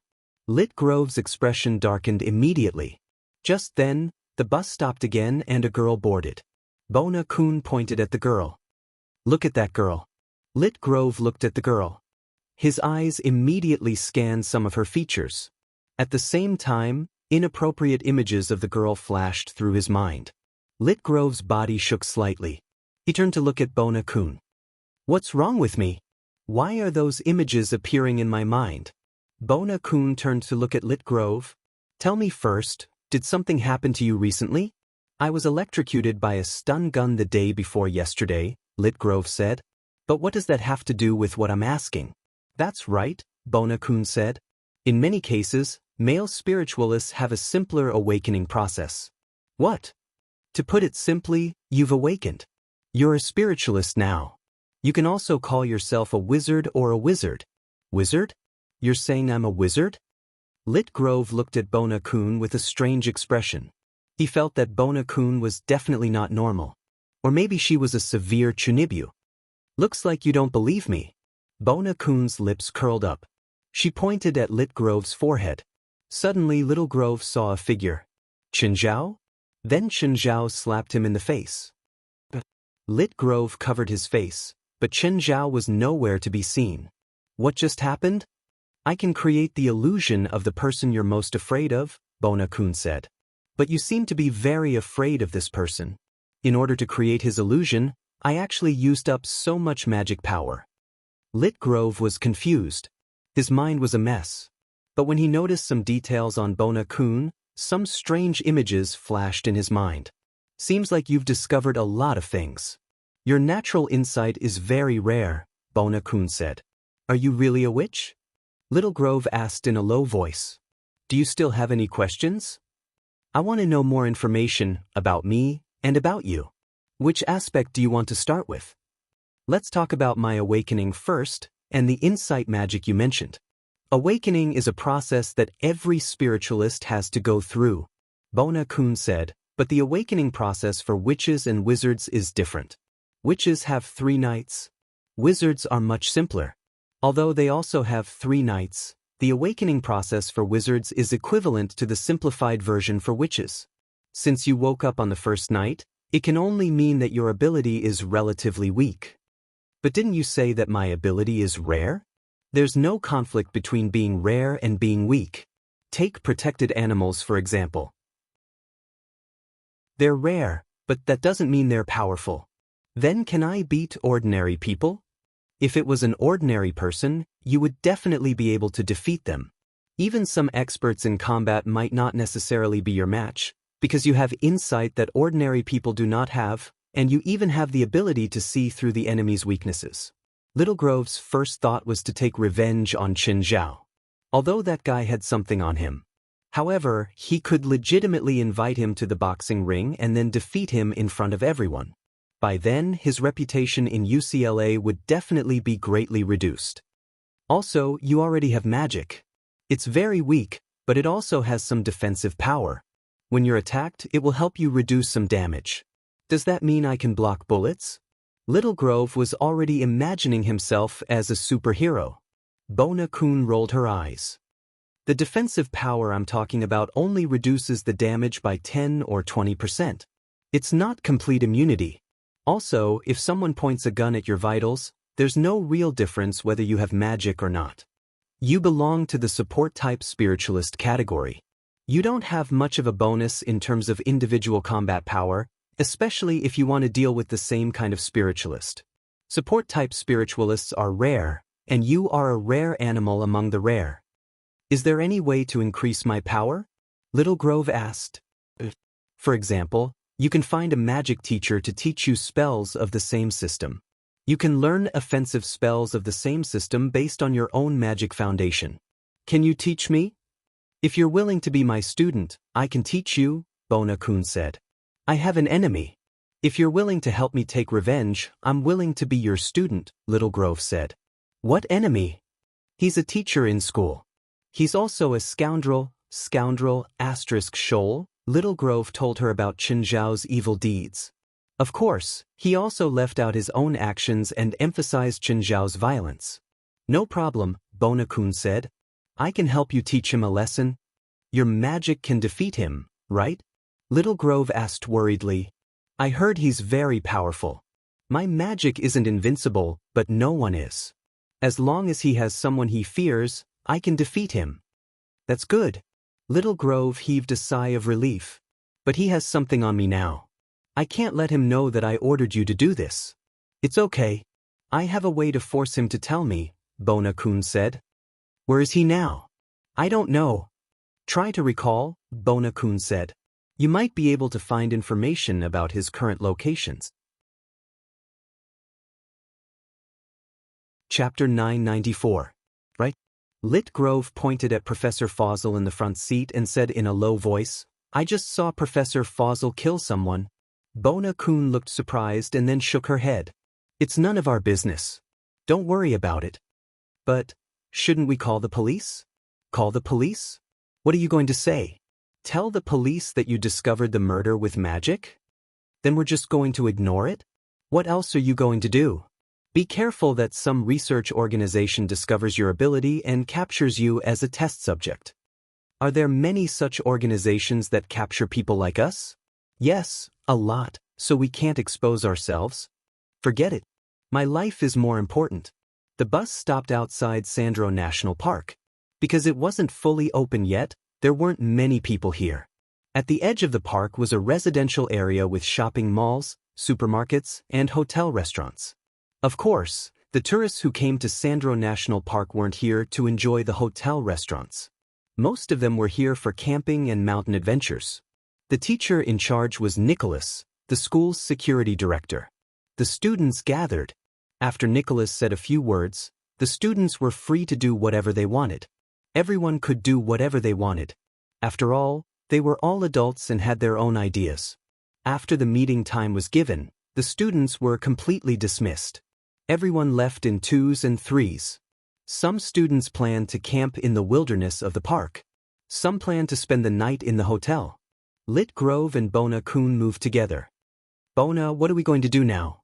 I'm here because it's said that there's nature essence in this forest. I'm here to find it. What's nature essence?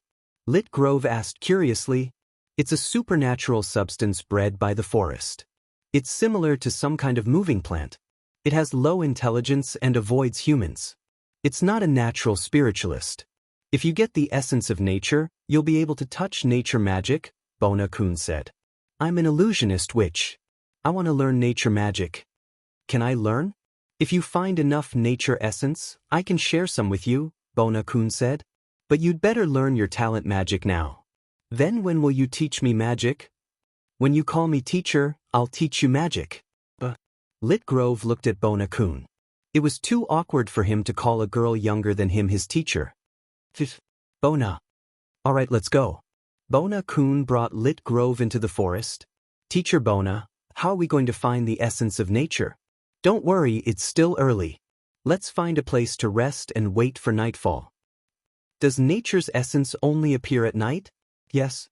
The two of them set up 2 tents by a small stream and started a fire at the same time. One must be aware of safety precautions when lighting a fire in the wild. If there was a fire in the forest, then they would face huge compensation. There was once a young man who caused tens of millions of dollars to be lost because he set fire to the forest, and this loss was borne by the young man himself. This was not a problem that could be solved by going to jail. Sometimes, compensation was more hopeless than going to jail. Tens of millions of dollars in compensation was enough to destroy a person's entire life. They were not allowed to take planes, buy luxury goods, or even enter restaurants that cost more than $80 per person. However, most of the young people in America were more aware of safety precautions. There were more than 20,000 summer camps in America, and tens of millions of young people participated in them every year. In this aspect, America was far ahead of the world. The sky began to darken. The two sat in front of the fire, ate something, and started chatting. "Are there many people like us in this world?" Litgrove asked. "Not many, maybe 1 or 2 out of 100,000 people. Also, most awakened spiritualists are weaker than you," Bona-kun said. "They're the same whether they're awakened or not. At most, they can see evil spirits." "Evil spirits? Is it scary?" Litgrove looked at Bona-kun with some fear. "You won't feel scared once you get used to it." "I awakened when I was 5, Bona-kun said. "But I have a teacher by my side to teach me, so I've never experienced fear," Bona-kun said. "What about your teacher?" "He passed away," Bona-kun replied.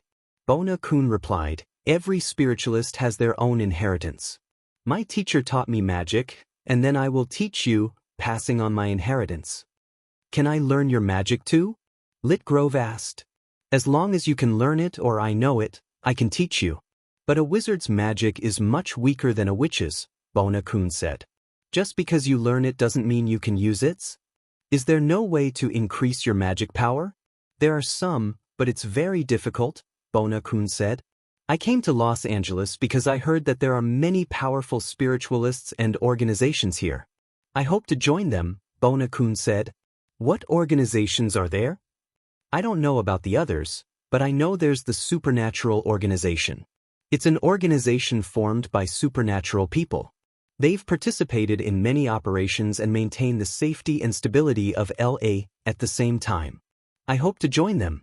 "Then I'll join too," Litgrove said. "They don't recruit just anyone. Someone like you who's just awakened and doesn't have any combat power can't join them. Are there any requirements to enter the Supernatural Organization?" Litgrove asked curiously. "First, you have to have a certain combat power or be able to support the team," Bona-kun said. Bona-kun said, "I don't know the exact process, but I've heard my friend talk about the Supernatural Organization. So, before I go for the interview, I need to improve my strength." "Teacher, I'll help you." "I'll definitely help you join them." Chapter 995. There's a camp up ahead. The two discovered the camp up ahead. Footprints, marks, campfires. Just then, images flashed through Litgrove's mind. A couple had been attacked here. It wasn't by wild animals. It was a human. Litgrove immediately rushed to the camp to search for clues. As he found more information, the images in his mind became clearer. "What's wrong?" Bona-kun asked. Litgrove shook his head. "Someone died here. It was a couple, but their bodies were dragged away. No, one of the men is still alive, but he was taken away too." "Do you know who it is?" 175 centimeters tall, wearing size 43 shoes, weighing about 70 kilograms, and very strong. "It's Professor Fursill," Bona-kun said. "What does he want?" "We can't let him continue killing people.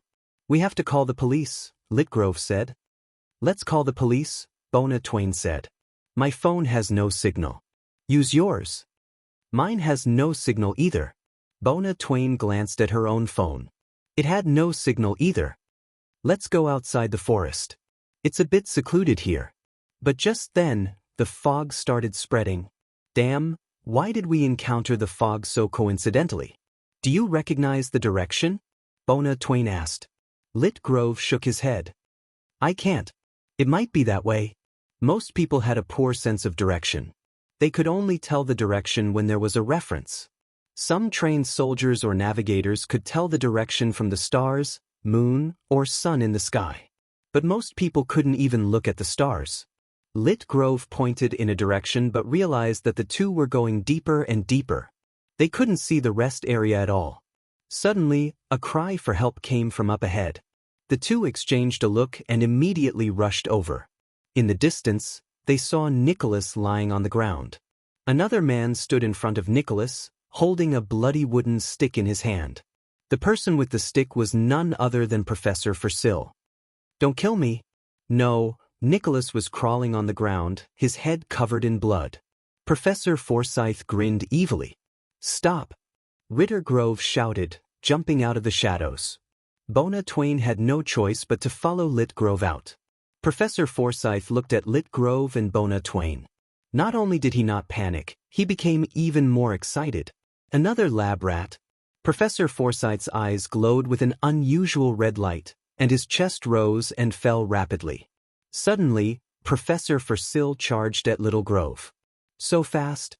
Before Lit Grove could react, Professor Forsyth had already grabbed him by the neck and lifted him up. Ritter Grove was shocked. He hurriedly struggled and used his fist to hit Professor Forsyth's head. However, Professor Forsyth didn't move at all. His strength was simply too great. Bona Kun reached out to grab Professor Forsyth's arm and cast Fear Illusion. However, nothing was created. Professor Forsyth wasn't afraid of anyone, so naturally he couldn't create enemies that he feared. Professor Forsyth waved his hand and Bona Kun was thrown to the ground. Just then, a few more figures walked out of the fog. Professor Forsyth threw Lit Grove to the ground. "Professor Forsyth, what can we do for you?" one of them said. "I want these two alive." "Kill that one and bring his body back," Forsyth said. One of them mentioned Lit Grove and suddenly said, "Huh? What a coincidence. You know him? He was a security guard at the morgue of a hospital we stole from." Lit Grove couldn't see the person's face clearly, but he could already tell. This was the person who had stolen the body a few days ago and then knocked him out with electricity. The group of people brought Lit Grove and Bona Twain through the fog for a long time. They were brought to a huge building deep in the mountains.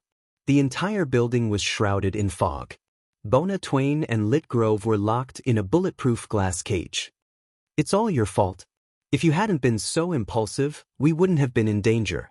Bona Twain looked at Lit Grove resentfully.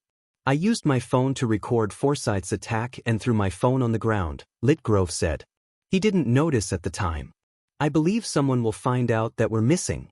As long as the rescue team finds my phone, they'll definitely come to save us." "I hope so." "Those people aren't ordinary people," Bona Twain said. "What do you mean?" "Professor Forsyth lifted you in the air with one hand. Even a weightlifter can't do that." Just then, a figure walked over from the corridor outside the prison. It was the body thief. He strolled to Lit Grove and Bona Twain's cage and looked at them with a smile. Lit Grove rushed to the edge and shouted through the bulletproof glass, "You're breaking the law. Hurry up and let us go." The man laughed. "Do you think that's possible? How much money do you want?" "I can give you that much," Lit Grove said. "My dad is rich." "Do you think this is kidnapping? Isn't it? I didn't bring you here for money." "Then what is it for?"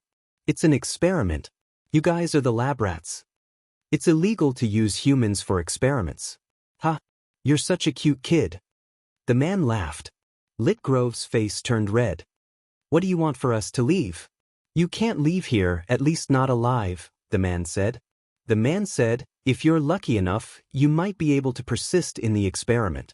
If you're unlucky, you might be able to survive." "Are we going to die?" "No, it's scarier than death." The man took off his hood. Lit Grove was shocked.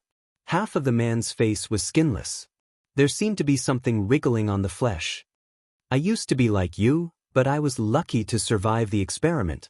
"Did Professor Forsyth do it?" "No, we were sent by our boss to help Professor Forsyth. We're not Professor Forsyth's men." "Why didn't you run?" Chapter 996. Just then, the big guy dragged someone in. To be precise, it was a corpse. The corpse's skull was gone. Leaving a trail of blood on the ground, the big bloke arrived outside the cage. "Dog, how should we deal with this guy?" "Is it trash?" Mr. Forsyth said that it's useless. "Then throw him into the corpse pit." At this moment, the person who was supposed to be a dead body. Suddenly, he let out a sharp cry, and his body spasmed violently. The big man lifted up one of the man's legs and looked at it. Lit Grove and Bona Twain saw that the man's brain was flashing red. It was as if his brain was filled with neon lights. But in the next moment, this failed product's brain suddenly exploded. Brain juices splattered everywhere. The big guy wiped the blood off his face. Ritter Grove and Bona Twain were both shocked. It was very likely that they would be like this person, subjected to strange experiments, and then their brains would also explode. Dog looked at Ritter Grove and Bona Twain. What kind of experiment are you doing? Professor Fowles invented a neuron drug that can greatly develop the brain, improve the brain's operating ability, and improve intelligence. However, the side effects are also very obvious, and the failure rate is very high, Dog said. Will also be used for this kind of experiment? Little Grove asked. That's right, you guys will also be sent to be test subjects. Both of them were pale with fright. Even Bona Twain was no exception. The big man dragged the body to the wall and pressed a button. A passage opened up in the wall, and the big man was about to throw the body in. Suddenly, a few figures rushed out from inside.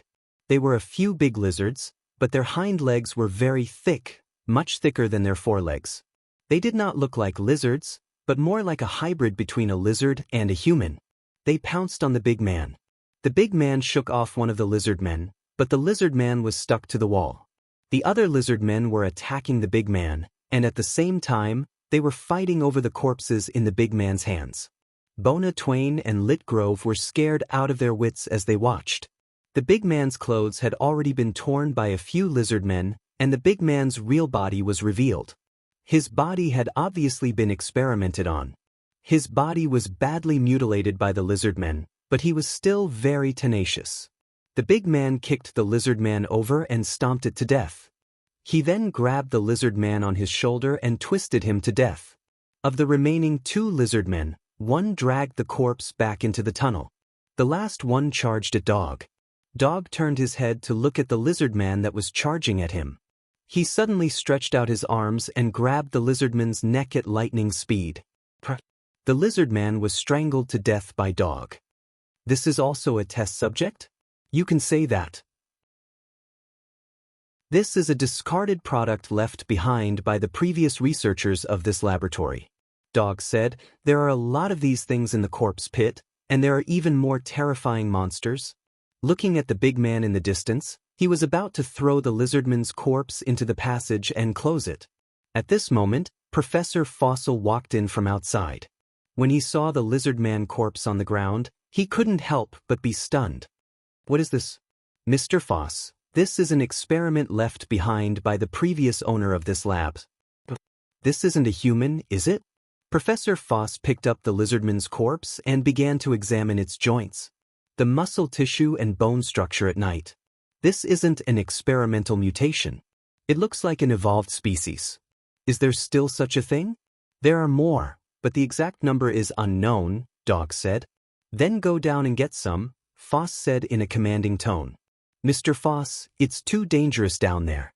This lizard man isn't the only monster down there. There are even more terrifying monsters, Dog said. I don't care.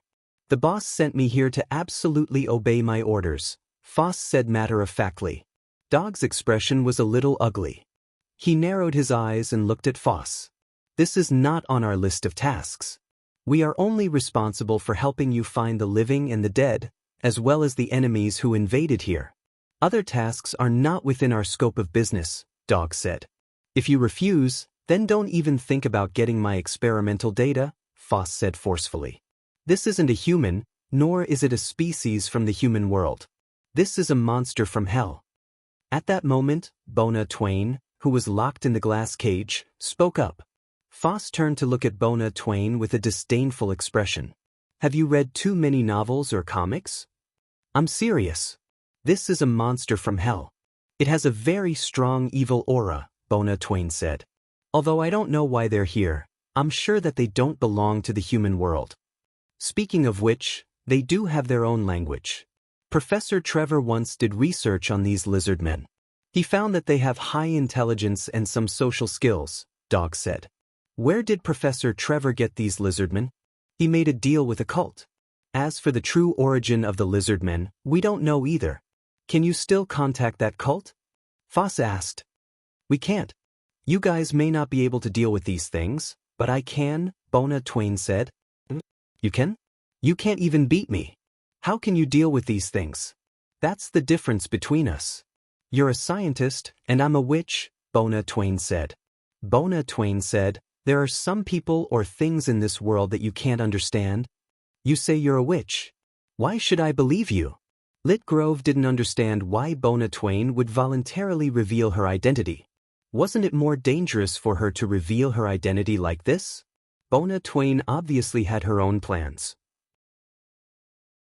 At that moment, Bona Twain grabbed her right wrist with her left hand. Then, everyone saw a frame outside the bulletproof glass float up. Dog and Foss were both surprised. Special ability? What's going on? What ability is this? When Foss looked at Bona Twain, there was a fanatical look in his eyes. Now you believe me, right? I'm a witch. Since you're a witch, can you come out by yourself? Chapter 997. Qin, your student is missing. Wright dialed Qin Zhao's number. When Qin Zhao received Wright's call, his first thought was that Litgrove had gone somewhere else. Thinking about Litgrove's personality, it was also possible. He participated in the spring camping trip. 6 people went missing with him, Wright said. The police are already investigating. The Forest Park search team is also doing a carpet search. Could it be that he went somewhere else with his classmates? Chen Zhao asked suspiciously. No, he did go to Sandro National Park, Wright said. We can see from the surveillance cameras on the bus he took. Besides, it's not just the students who went missing. The security director, Nicholas, is also missing. According to the police, 4 other tourists went missing in the forest, and when they found their campsites, their luggage and tools were all intact.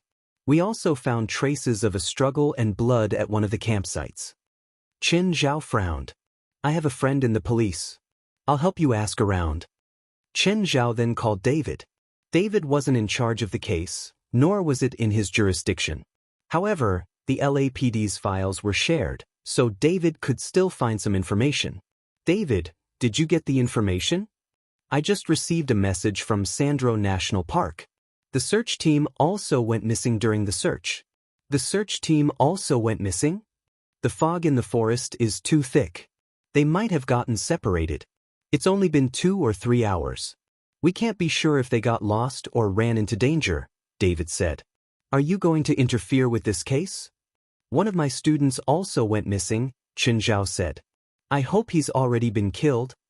That's not an answer a teacher should give, David said.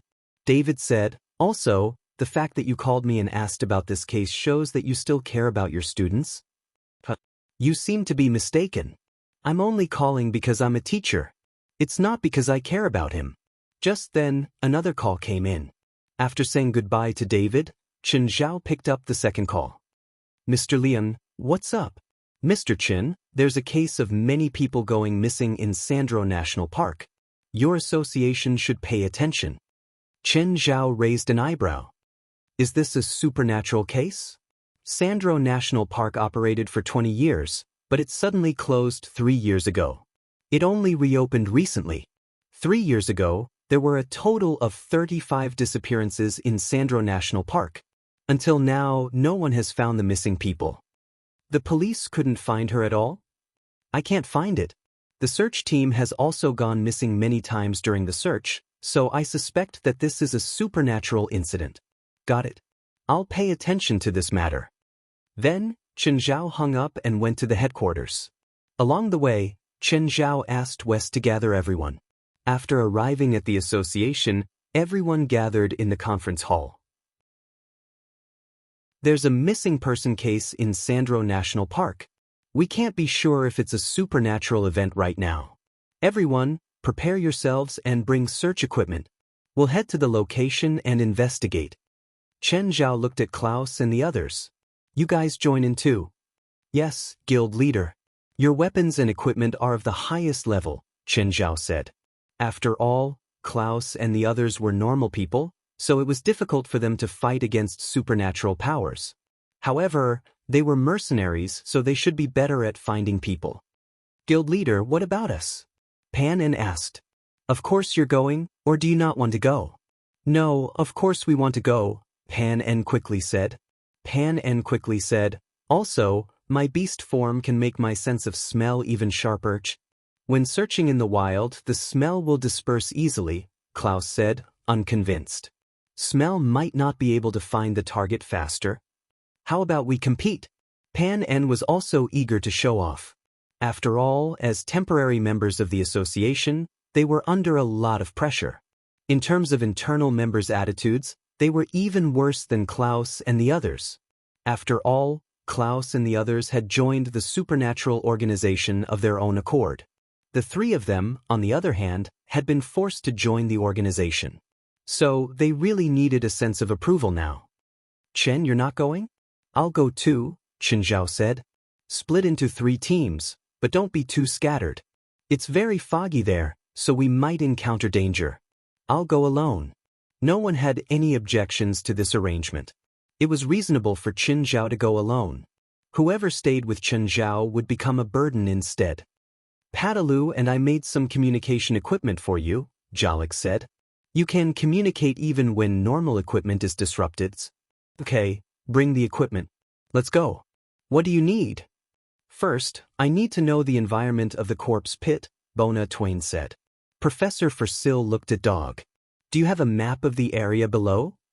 No, this laboratory was built very early on, and it was an underground laboratory in the early days.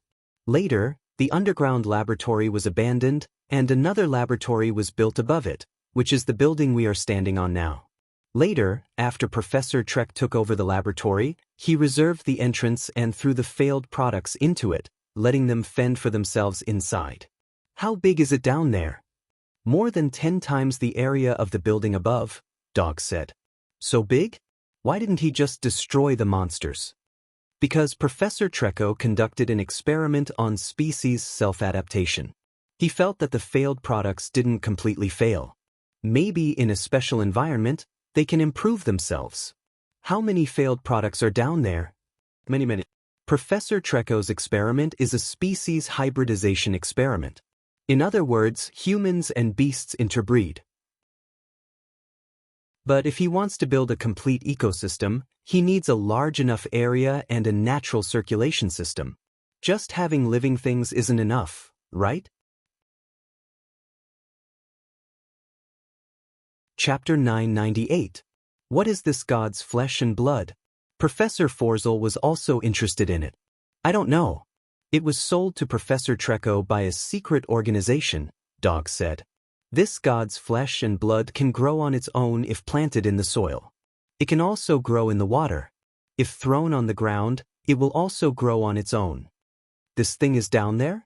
When Professor Trekko was here, an accident happened in the laboratory.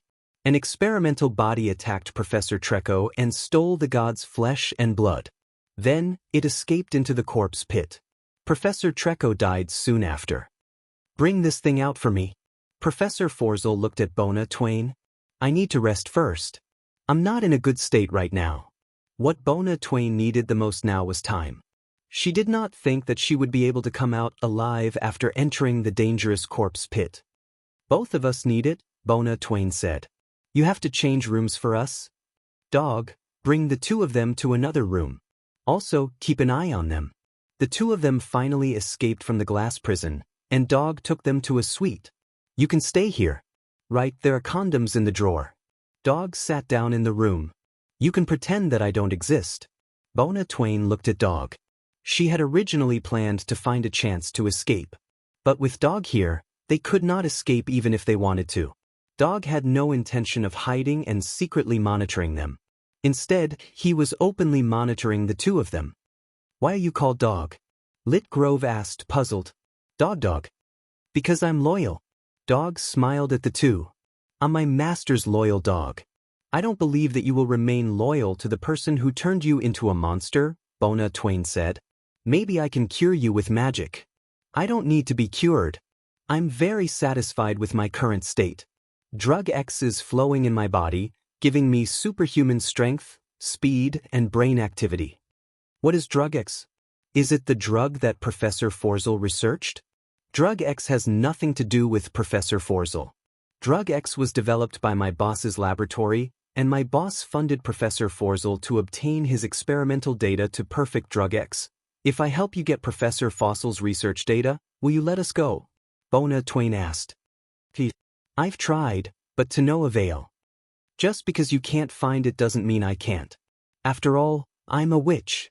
I have a way to make him talk and hand over his experimental data, said Bona Twain. Dog laughed. Bona Twain wanted them to fight among themselves. Of course, if necessary, Dog did not mind using Bona Twain to get the information he needed from Professor Forsil. However, things had not reached that stage yet.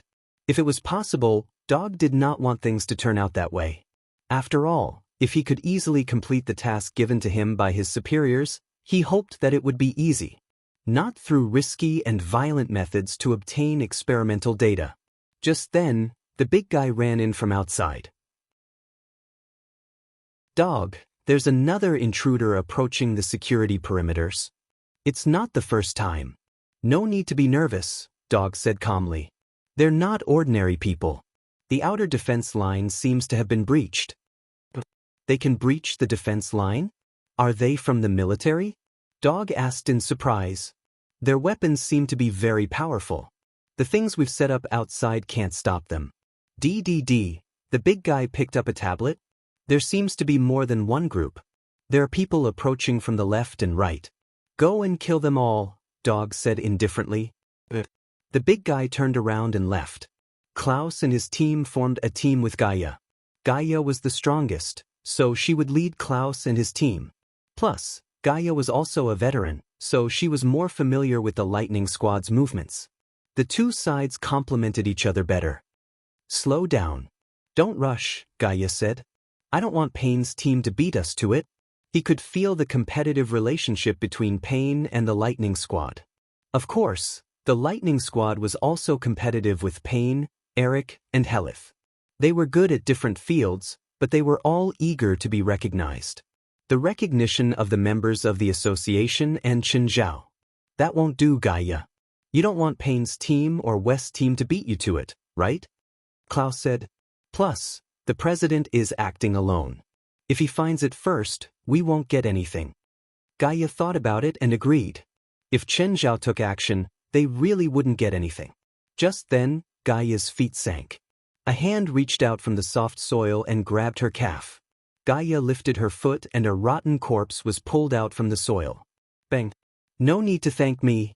Klaus blew the smoke off his gun. There are a lot of things hidden below. Be careful. Gaia looked ahead. A large area was made of the same soil. No one knew how many moving corpses were hidden below. Klaus took out a box and tossed it forward. Liquid spewed out of the box. The next moment, the box burst into flames and so did the liquid. The corpses hiding underground all crawled up. They didn't feel pain, but because of the temperature difference. The flames made them feel the temperature difference. The corpses wobbled toward the group. However, the corpses didn't pose much of a threat to them. A team member held a submachine gun. After a series of shots, the corpses all fell to the ground. Other than disgusting people, what else can these things do? Of course not, Gaia said. They're mainly used to defend against normal people. If they step here and get pulled into the soft soil, they'll probably die. Suddenly, a figure descended from the sky and landed before them. Klaus and the others reacted instantly and pointed their guns at the person. However, the person flashed again and disappeared into the mist. Klaus felt a whistling sound coming from behind. Oh no, he cried in his heart.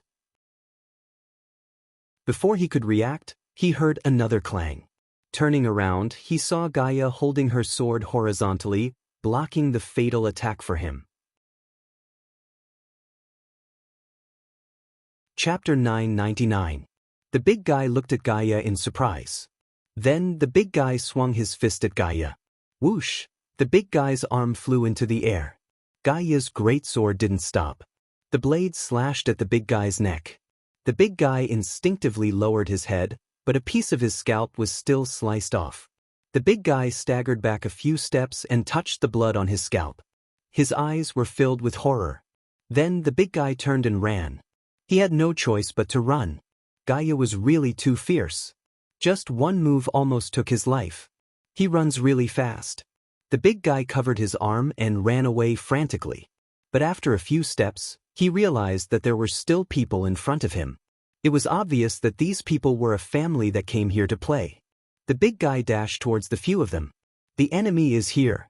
Seeing the big guy charging over aggressively, West immediately released his slow field. The big guy realized that his body had become sluggish. Then a young man charged at him. The big guy raised his fist and smashed it on the young man's head. The young man's head exploded with a bang. But the next moment his body also exploded violently.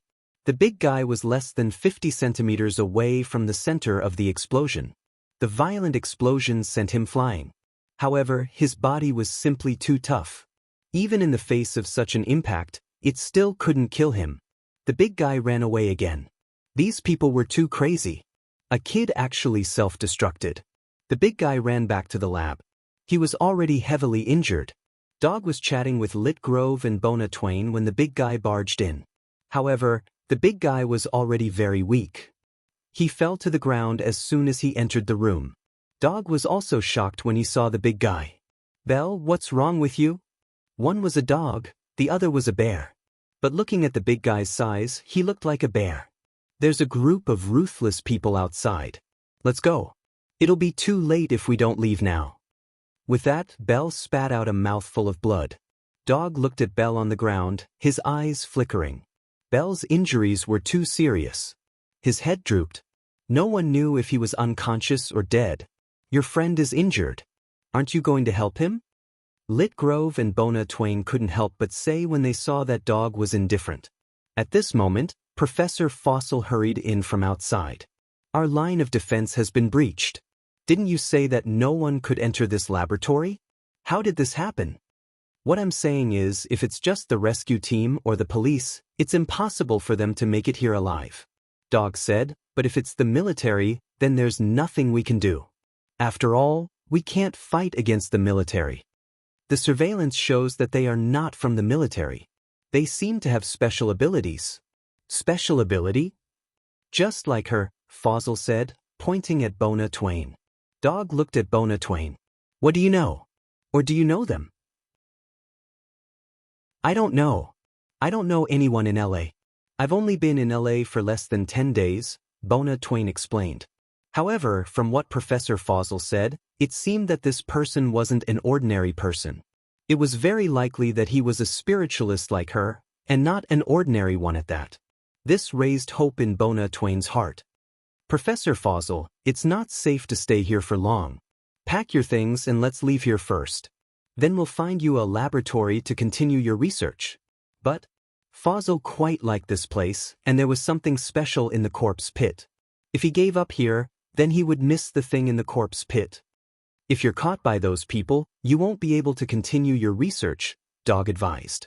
Okay then, Professor Fossil replied reluctantly. Wait, do what? Open the passage to the corpse pit? Dog was impressed by Professor Fossil's idea. Help me. Belle, who was on the ground, said weakly. Professor Fossil looked at Belle and then at Dog.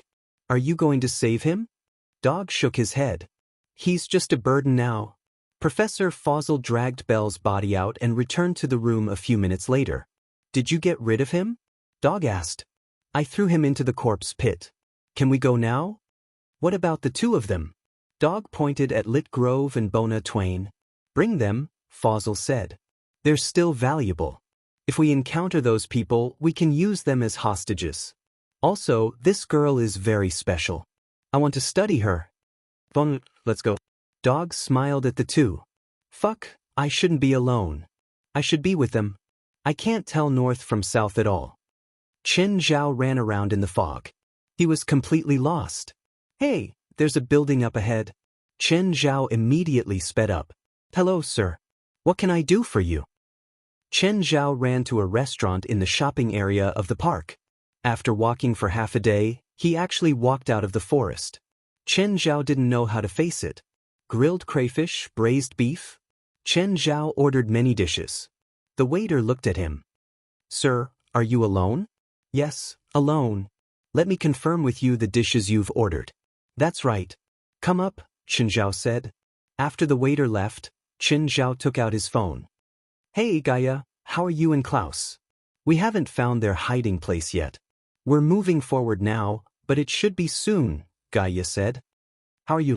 Did you find it? Just then, the waiter placed a plate of grilled crayfish on the table. Sir, please enjoy. I'm fighting now. The monsters are very strong. Chen Zhao let go of the phone and continued, You guys be careful too. I know. Don't kill all the monsters. Leave some for us, Gaia said. Klaus, we have to hurry. Chen's already one step ahead of us. Chen Zhao then called Pan En. Pan En, how are you guys? President, we were attacked by monsters. Are there any casualties? No, we can handle it for now. President, how's your side? I'm fighting monsters too. If you can't beat them, retreat in time or send your coordinates to me. I'll go get you. Guild leader, we are capable of defeating these demonic creatures, Pan En said resolutely. Chapter 1000. We have to work hard too, Pan En said. Although we're not as strong as the president, we can't be too far behind. I can feel the aura of death in that direction. Helis pointed to the left and said. Just then, a few figures ran over from the fog ahead. They were Foss, Dog, Litgrove, and Bona Twain. Bona Twain's eyes lit up. The people coming towards them all had a magical aura on them. But Professor Foss and Dog didn't feel it. Dog, go and finish them. Hellhand. Harold stood where she was. A big purple hand suddenly reached out from the ground under Dog's feet and grabbed half of Dog's body. Pan En and Eric also transformed at the same time. One turned into a cheetah, and the other into a brown bear. The two of them went up to the dog and started biting it. Dog was instantly covered in wounds. But just then, the fog behind them was suddenly blown away. What's that? A cloud of black fog whizzed over from behind and sent Pan En and Eric flying. Pan En suddenly turned into an eagle in the air, grabbed Eric, and landed smoothly. Dog and Professor Foss looked at Pan En and the others, then at the black fog. They didn't know where the black fog came from. But the black fog seemed to be aggressive. It actually attacked the two people who could turn into animals. This is the fog of death, Harold said. It attacks all living things. Harold took a few steps forward and stretched out her hand. Magic filled her palms. Feel my death. You're no longer a rootless mayfly. Let us merge into one. The death mist began to approach Helis. It could feel the magic power on Helis' body and the death on her body. Let's go. Seeing that the situation was bad, Foss immediately wanted to escape. Harold couldn't stop him. She was busy merging with the fog of death. But Pan En and Eric wouldn't let them escape so easily. Dog immediately grabbed Litgrove's neck and threatened, If you keep chasing us, we'll kill them. But just then, a vine shot out of the fog, wrapped around Dog's neck, and lifted him into the air. Forster was so scared that he turned around and ran. The situation here was getting stranger and stranger. As for the dog's life and death, it had nothing to do with him. At that moment, Dog was struggling with all his might. However, the vine around his neck was getting tighter and tighter. It was as if it was about to break his neck. Morid walked out of the fog. The vine was under his control. However, there were many green specks of light hovering around Morid. Morid, why is it you? Pan En was somewhat unhappy because Morid had rashly interfered with their prey. I got separated from the team, Morid said. I ended up running into them. Morid pointed at the green dots around him. Nature's essence. You can actually actively attract nature's essence. Pan En's tone revealed a hint of envy. Not far away, Bona Twain also had an envious look in her eyes. Hello, may I know who they are? Bona Twain took the initiative to ask. Supernatural organization. Morid glanced at Bona Twain. The girl was about his age. Bona Twain and Litgrove's eyes were instantly filled with shock. Are they from the supernatural organization? No wonder they were all so powerful. Suddenly, a huge object fell from the sky. Everyone was shocked and hurriedly took a few steps back. The huge object smashed a huge hole in the ground. Then Gaia walked out of the hole. She was holding a huge head in her other hand. Bona Twain and Litgrove's eyeballs almost popped out of their sockets. Was this big woman friend or foe? And the head in her hand? What kind of monster did it belong to? The head probably weighed a few 100 kilograms, right? Gaia, why are you here? Morid asked. We fought our way into a building and this monster attacked us. When I was sent flying, I chopped off the monster's head. Were these people the members of the supernatural organization? They're really too powerful. Who knows how many times stronger than me? Bona Twain's eyes were filled with respect and admiration when she looked at them. Who is this guy? Gaia pointed at Dog, whose neck was wrapped around by the vine. Morid put Dog on the ground. Dog immediately attacked Gaia. But the next moment, Gaia punched Dog to make it behave. He caught us, Bona Twain said. Then it's useless. Gaia raised her sword and cut off Dog's neck. Boom, boom, boom. Just then, intense and frequent explosions came from the distance. It's coming from that direction. Gaia looked ahead. From the explosions, it should be Moore's attack. Moore seems to be much stronger. Let's go too. Bona Twain and Litgrove saw that these people didn't plan to pay attention to them, so they followed them. Don't follow us, Gaia said. We're going to fight. I'm not an ordinary person. I'm also a spiritualist. Bona Twain immediately revealed her identity. Me too, Litgrove said. We can help. Just then, a building appeared before them. But it was already in a sea of fire. Klaus and the others stood outside the building with a helpless expression. Klaus, why are you standing here? We were fighting with the monsters inside. Then more came and self-destructed inside. We were almost caught in the explosion and could only retreat. That's right. That's right. This guy's magic power has improved a lot recently, so he started fighting without any technique. Boom. Suddenly, a gigantic arm descended from the sky. This arm was as big as a person. This arm had been blown apart, and there was still charred flesh on it. At the same time, many lizard men ran out of the building. But before Gaia and the others could do anything, the black mist had already enveloped them. Any lizard man that was enveloped by the black mist would instantly lose their vitality. Their bodies dried up and fell to the ground. So scary. These people are so scary, Litgrove whispered. These lizard men were already very scary in their eyes. But when they encountered the supernatural organization, they were like children choosing adults as their opponents. Bona Twain's eyes shone with passion. Was this the supernatural organization? Was this the organization she yearned for? Chapter 1001. Suddenly, the ground of the building exploded. Then, a head with 8 spider legs jumped out. There was also a long tail at the back of the monster's head. At the end of the tail was a snake's mouth.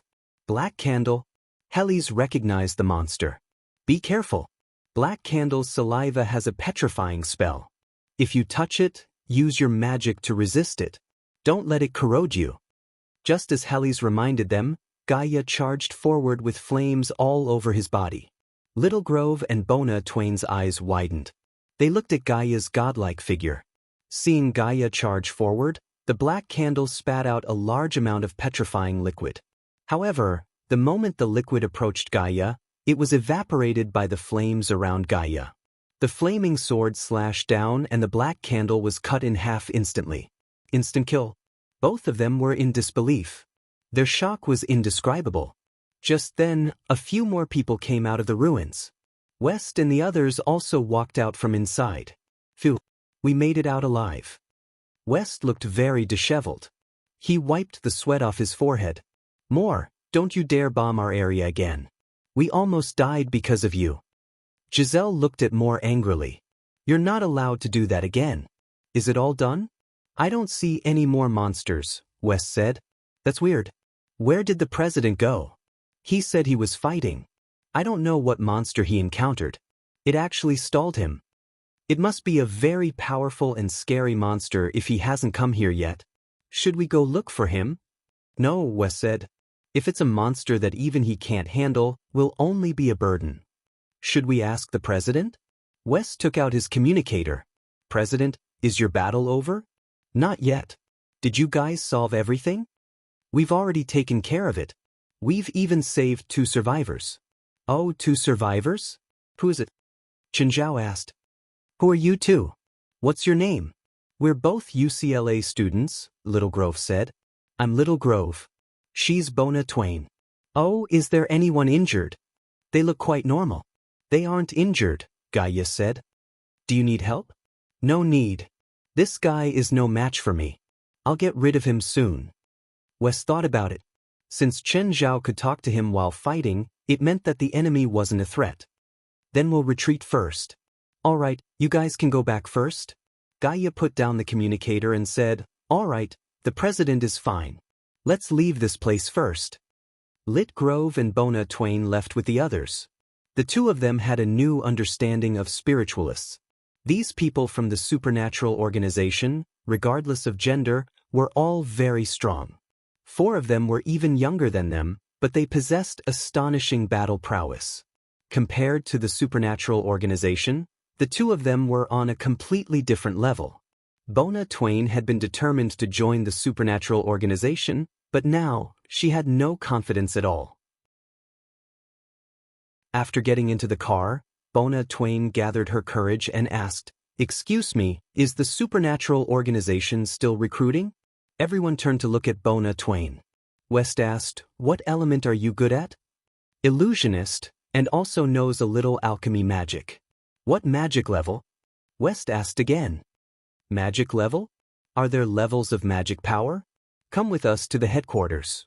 I'll test your magic value. West looked at Lit Grove. My student. You have a student at such a young age? I just got him. He just awakened not long ago. When they reached the headquarters, they were shocked by the size of the supernatural organization's headquarters. The association's headquarters had a new look and was huge. There was also the Trial Pagoda, which stood beside the headquarters, which attracted the 2's attention. Unlike the mysterious and hidden place they had imagined, the headquarters was filled with technology and a modern feeling. West brought the 2 to the magic testing room. Both of them were a bit scared. Stand on the magic testing machine and hold the spirit stone wood ball with both hands. Bona Twain went up first. Soon, she got her magic value, 45. That was really low. West thought back to the past. Everyone in the organization had about the same value. But after Qin Zhao came, everything seemed to have changed. Everyone's power was increasing. Even West himself had been a salted fish in the past. But now, his magic value had exceeded 200. A powerful leader could clearly make his subordinates stronger too. There might be strong and weak talents, but hard work was equally important. For example, Jalanash had always thought that she was a magic genius. She was one of the more outstanding ones in the supernatural organization. But after confirming the difference between them, she started to catch up. Although the gap between them had not shrunk, Jalanash's strength had truly improved. Then Lit Grove also went up. His score was even higher, 15. Sir, is our value high or low? Low, very low. How far from the standard? Bona Twain asked. West stood on the magic testing machine himself. It showed the number 209. Bona Twain's expression darkened. She didn't expect her magic value to be 5 times lower than a wizard's. So I'm so far away. How about this? You 2 can be temporary members of the organization. Of course, you won't get any salary or benefits, but you have to participate in some of the organization's activities. If your magic value exceeds 100, you can become an official member, West said. Also, as members of the association, you will receive a ring that represents your identity, West said. What ring? West took out 2 gray rings. Your magic value is level E now. This ring is your magic level. If you go higher, you'll be level D. It's a blue ring. Look at my silver ring. It's level C. The highest is level A. Chapter 1002. So we're members of the supernatural organization now? Bona Twain realized that joining the supernatural organization wasn't as difficult as she'd imagined. You're only temporary members, not official ones. You still have a long way to go. Do you have any IDs? Bona Twain asked. No, West answered. Then if we meet a member that we've never met before, we won't be able to recognize him, right? There are only about 20 people in the organization. How can we not recognize him? You can just recognize everyone in the organization. Are the members at the headquarters? No, our president isn't back yet. Yeah, where's the president? He's still fighting, West said. You'll see him when he comes back. The president is strong, right? Our president is a demon, West said. You can offend anyone in the organization, but if you offend the president, you'll die a horrible death. The last person who offended him was stuffed into a meat grinder. West's words made Bona Twain and Lit Grove shudder involuntarily. Stuffed someone into a meat grinder? In their minds, they were already imagining how terrifying this president would be. Does that person have a big grudge against the president? No, that person was only hired to beat up our president. When will the president come back? I don't know. Maybe soon. President, when will you come back? West called Chen Zhao. Chen Zhao picked up the phone. The battle here is about to end. I'll be back soon. Sir, that's $1,230. The waitress stood beside Chen Zhao, smiling. To be honest, she'd never seen someone eat so much. He'd eaten $1,200 in one meal. He'd eaten enough for more than 10 people. President, how come I hear another woman's voice? Are you really fighting? While paying, Chen Zhao said, Oh, I just returned to the shopping area outside the forest. Didn't you say you were still fighting? You remembered wrong. I said the battle is over. Just then, Chen Zhao saw someone walk past the restaurant. Keep the change, thanks. Chen Zhao quickly walked out of the restaurant and caught up to the man. Hi, Professor Forsyth. You are? Fosier turned around and saw Chen Zhao. He felt that Chen Zhao looked familiar, but he couldn't remember where he'd seen him before. Have you forgotten? We're colleagues, Chen Zhao said warmly. I remember now. You're that China Chin from the medical school. Where are you going? Can you give me a ride? A smile appeared on Foss's face. Of course, no problem. Chen Zhao got into Fosier's car, but he realized that there was someone else in the car. Chen Zhao wasn't sure if it was a person or a corpse. This was because the man's neck had been severed, and judging from the cut, it was probably done by Gaia's greatsword. However, the flesh on the neck was wriggling around the incision, as if it was sticking together on its own. He's badly hurt. Should we take him to the hospital? Chen Zhao asked. I was going to take him to the hospital. Fosier glanced at Chen Zhao and thought, this China guy is an idiot. He didn't even notice such an unusual situation. Fosier's car left Sandro National Park, but it was clearly not heading toward the city. Professor Fosier, I don't think we're going back to the city. Where are we going? I'm taking you to a good place. But I want to go back. You'll miss home even more later. Fosier picked up his gun and pointed it at Chen Zhao as he drove. Professor Fosier, let's talk. Don't shoot. I won't go back. Chen Zhao looked at the professor helplessly. Just then, Dog, who was lying in the back seat, woke up.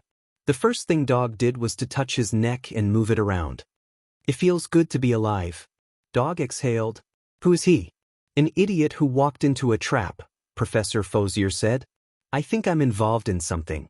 If I tell you now that I can pretend that nothing happened and I didn't see anything, will you let me go? Do you think that's possible? Chen Zhao took out his wallet. Here's my cash and credit cards. Take whatever you want. Don't hurt me, okay? Huh. Professor Forsyth and Dog both smiled meaningfully. Just then, Chen Zhao's phone rang. Pick it up, but you better think carefully. Don't say anything, Professor Fosier threatened. Chen Zhao picked it up. Hello, Fei Lai. Chen, when are you coming back? I might be late tonight. What's up? Would you believe me if I told you that I've been kidnapped? Just then, Professor Fosier pointed the gun at Chen Zhao's head, a warning in his eyes. Fei Lai laughed as if she'd heard the funniest joke in the world. Darling, are you kidding me? I'm serious. Put it on speakerphone. Mr. Kidnapper, you've kidnapped Chen. Please treat him gently. Chen has a bad temper, so don't point a gun at him. He hates it the most. Also, you have to prepare enough dinner. Qin doesn't like to go hungry and he eats a lot. Chen Zhao turned on the speaker as Fei Lai said, Mr. Kidnapper, you kidnapped Qin. Please treat him gently. Madam, I'll take good care of your man. Even Fosier couldn't tell if the woman was joking or serious. Okay, good luck. Goodbye, Fei Lai said. Qin, come back soon. I don't like sleeping alone. I'll try my best. After hanging up, Qin Zhao turned around and asked, how far are we from our destination? Do you think you still have a chance to escape? No, I didn't think that. Qin Zhao shook his head. I didn't think about escaping. I swear by God. I hope not. Fosier drove the car onto the desert road. Okay, let's get off. There's nothing here. Why did you bring me here? There's nothing on the surface, Dog said. He led the way. After walking for more than 10 minutes, he stopped, as if trying to figure out where he was. Then, Dog walked to a withered tree, moved away a stone next to it, and found a pull ring on the ground. With a clang, a narrow tunnel entrance was pulled open. Chapter 1003. What's the Wi-Fi password here? Chen Zhao asked as he walked in the tunnel. Both Fossil and Dog's faces darkened. China, Qin, you still don't seem to understand your situation. I know, Chen Zhao said. I'm being kidnapped. If you know, then why aren't you afraid? If I tell you that I'm scared, will you let me go? So I'll take it easy, Chen Zhao shrugged. Don't take my phone. If I wanted to tell someone, I would have done it long ago. I wouldn't wait until now. Fossil's face darkened. He felt that he had to teach Chen Zhao a lesson. Dog, teach him a lesson. At Fossil's command, Dog reached out to grab Chen Zhao's neck. However, even when the dog grabbed Chen Zhao's neck, he didn't move at all. You're not healed yet. Are you sure you want to fight me? Chen Zhao pulled Dog's hands away. Dog wanted to resist, but he realized that his strength was so insignificant before Chen Zhao. Dog, what's wrong? His strength? Dog's expression was very ugly. Chen Zhao sniffed the dog's body.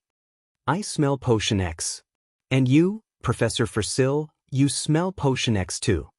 You know Drug X? I don't just know. I've dealt with many weapons before. There used to be an underground lab like this about 100 kilometers away from here. I destroyed it. Chen Zhao grinned. Fossil and Dog's expressions darkened. Fossil raised the gun, pointed it at Chen Zhao's head, and pulled the trigger. Bang! Chen Zhao's head tilted back slightly. There was a clear mark on his forehead, but he wasn't hurt at all. No matter how many times, it still hurts to be shot in the head. Who exactly are you? Even a shot in the head couldn't hurt him? The two finally realized that they were in big trouble. Chen Zhao took out his phone. He'd found it in Sandro National Park. Chen Zhao opened the recorded video on his phone and played it for Professor Fossier. Professor Fossier, you don't seem to know, but Lit Grove is my student. I hate this guy, but I don't like others interfering with my education. Do you understand? China-chan, I didn't mean it. He's already been rescued and he's unharmed. How about we pretend this never happened? I think I've said that before. Chen Zhao smiled at the professor. Since you don't plan on letting me go, I won't leave either. Oh, I was serious when I swore to God. I never thought of running away. Professor Foss looked at the dog. The dog received Professor Foss's gaze and secretly pressed a button on the remote control with its hand that was hidden behind its back. At this moment, a loud roar came from the depths of the tunnel. A huge monster rushed out from the depths of the tunnel. It was this monster again. Chen Zhao had seen it before in the underground lab. This was also Dog's killer move, directly releasing the giant monster in the laboratory. Dog knew how terrifying this monster was. It was definitely the scariest creature on land. The monster was already before them. Foss and Dog exchanged glances. As soon as the monster killed Chen Zhao, they would find a chance to escape. A bronze sword appeared in Chen Zhao's hand. The moment the monster charged over, the bronze sword swept up. The bronze sword swept upwards, and as the green blade swept past, the giant monster was split into two. Foss and Dog both gaped at Chen Zhao in shock. Do you have anything new here? I've already seen this in the lab. Foss and Dog were already confused. This thing was their trump card. But it was instantly killed by Chen Zhao.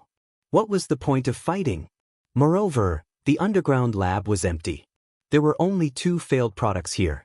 Now that one failed product was instantly killed, what could the remaining one do? Oh, you have a self-destruct device here, right? Chen Zhao asked. Don't tell me you don't. I know you do. The 2 fell silent. They knew that they'd caused big trouble. You're not going to talk? Forget it, I should go home. Just then, Chen Zhao took out a bomb. He'd taken it out of the warehouse when he'd fought the mother. Foss and Dog were both shocked. They didn't understand where Chen Zhao had taken out such a big bomb. No, it wasn't a bomb. It was a missile. However, the design of this missile seemed to be quite old. Also, where did this guy hide the missile? Detonating it became a problem. Chen Zhao took out his phone and called Jalik. Hey Jalik, it's me. I want to know if you have a way to detonate this thing. President, is this the old missile from the underground base last time? Jalik looked at the connected image. Yes, Chen Zhao answered. Direct physical attack. Hit the needle at the head of the missile and you can detonate it directly. No shit, Chen Zhao said, rolling his eyes. I use it to bomb things, not to kill myself. Is there a way to make it detonate on time? That's complicated, Jalik said. You need to open the cover on the missile. Chen Zhao forcefully pulled off the cover. There was a complicated circuit board inside. Then, break the 2 wires on the top left and connect them together to make a simple circuit. Okay then. Then run. President, you have 30 seconds. Wait, didn't you say it's complicated? I said it's complicated. Also, you have 20 seconds. Fuck. Chen Zhao grabbed Foss and Dog and ran out of the tunnel. Boom. Before Chen Zhao could run 500 meters, the missile exploded. Foss and Dog were also turned to dust in the violent explosion. Chen Zhao had wanted to keep 2 of them alive, but it was to no avail. Both of them had been strengthened by Agent X, but they still couldn't withstand such a terrifying explosion. Moreover, they weren't in an open space but a tunnel. The impact they faced was many times stronger than in an open space. Fuck, Jalik, you're dead when I get back. President, you're really not dead? You really did want to kill me. Chen Zhao patted the dust off his body and pushed the rocks off him. Come get me. I'll send you the location, Chen Zhao said. The car he'd been in wasn't spared either. It sank into the ground.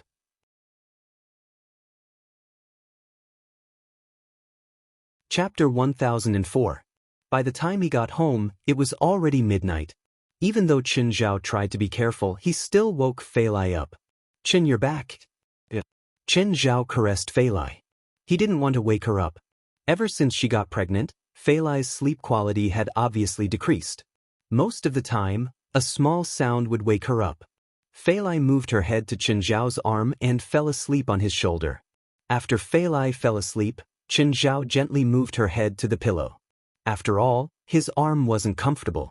In the morning, Chen Zhao woke up early, which was rare. He prepared breakfast for Fei Lai. Then he sat in the middle of the lake and started practicing. Clatter clatter. Just then Jerlin's voice sounded. Chen Zhao opened his eyes and saw that Jerlin had actually gone into the water early in the morning. The temperature wasn't high right now. It was less than 10 degrees.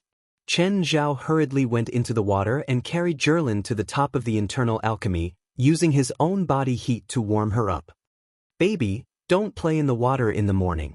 Xiao Xiao, don't be scared. Jerlin patted her chest. Her face was slightly red. She was still full of energy. However, Jerlin was still too young. She wasn't even half a year old.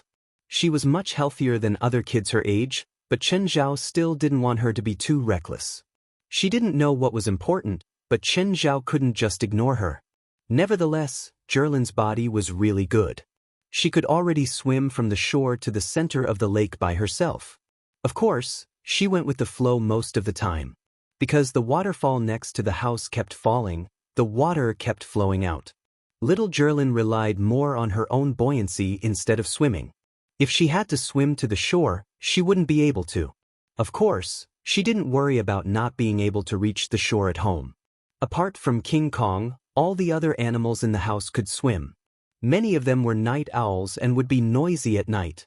So, no matter if Jerlin went in during the day or at night, Chen Zhao didn't have to worry about anything happening. After Fei Lai finished breakfast, she also swam over. At the same temperature, Chen Zhao wasn't worried about anything happening to her. However, when Fei Lai approached the center of the lake, he still went into the water and brought her to the top of the internal alchemy. The family of 3 and the baby in Fei Lai's stomach enjoyed the cool morning breeze. The inner elixir kept releasing spirit qi. This was the inner elixir that Old Turtle had refined for thousands of years. Its spiritual qi was so abundant that it was even purer and thousands of times more vast than Chen Zhao's own magic power. Whether it was young Jerlin or Fei Lai, it was good for them to have more contact with the inner core. While the family was enjoying the morning view of the lake, a car stopped in front of their house. "Honey, it's Steven's car." "What is this old man doing here so early in the morning? So annoying." Chen Zhao swam to the shore and wiped his head. Steven walked over with a smile. "Steven, what are you doing here instead of shooting a new movie? They haven't even turned on yet?" Steven rolled his eyes. "I really envy that family. They can enjoy such a good time. Get me some breakfast." Chen Zhao brought a Chinese breakfast to Steven. "What are you doing here today?" "James wants to shoot a promotional video and wants to borrow your place," Steven said. "Why didn't he tell me himself?" "My face is big," Steven said. "What promotional video?" "It's Baroness Zola's clothing brand. She hired James to shoot a promotional video." "Fine. When is it shooting?" Since it was Zola's business, Chen Zhao couldn't reject. Even if he didn't count his relationship with Rasfa, Zola was quite close to him. "Tomorrow." "Sure. Tell James to contact me for the details." Just then, Fei Lai returned to the shore with young Jerlin. Fei Lai returned to her room and changed before greeting Steven. "Steven, are you eating lunch here?" "Of course, unless Chen chases me away." Chen Zhao looked at Steven with a dark expression. Fei Lai was just being polite. "You should say that I'm busy and won't disturb you." "Fuck, I don't care. Anyway, I'm staying for lunch," Steven said. "Famtis, go and bring my things in." "What things?" Steven didn't come empty-handed today. Famtis brought in a few big boxes. Chen Zhao picked up a box. It contained a large packaged lobster. Chen Zhao switched to another box. It contained a white truffle that weighed around 500 grams. These were all high-end ingredients. For example, the white truffle in Chen Zhao's hands was worth at least $10,000. "Don't eat the lobster, Fei Lai. Anything else is fine. This is French foie gras. I don't need to explain its nutritional value. You know it better than me. Are you sure it won't lose its flavor with this packaging?" "It's all vacuum-packed, so it won't lose its flavor. It's also produced within 36 hours. The supplier is a West Coast company." "Is this company famous?" Chen Zhao asked curiously. "West Coast is the most famous company for high-end ingredients in North America," Steven said. Steven said, "The West Coast company doesn't sell in large quantities. They only buy and sell all kinds of high-grade ingredients in limited quantities. Now, there's one more item on their list of ingredients, your wine. They have a supply? Of course they have their own channels. They're also asking about the source of the nameless wine. You're not here to lobby for them, are you?" "Ha. They did ask me, but I'm not planning to lobby for them." "How do they know you know the source of the wine?" "I usually provide the nameless wine and purple brew at parties. After a while, they guess that I know the source." "You're really not here to lobby for them?" "Of course. How much can they pay me?" "A few $100,000. And it's a few million. I can get hundreds of millions of dollars for any endorsement. Why would they want me to be their lobbyist?" "Fine." Chen Zhao didn't doubt Steven's influence and appeal at all. Steven's name alone was worth a fortune. As far as Chen Zhao knew, Steven's endorsement fee for a top-tier luxury car was $120 million for 3 years. That luxury car brand had to provide Steven with 3 luxury cars of that brand every year, all of which were worth millions or even tens of millions of dollars. Steven just didn't take many endorsements. He only took this one. If he needed money, he just had to spread the word that he was going to take an endorsement.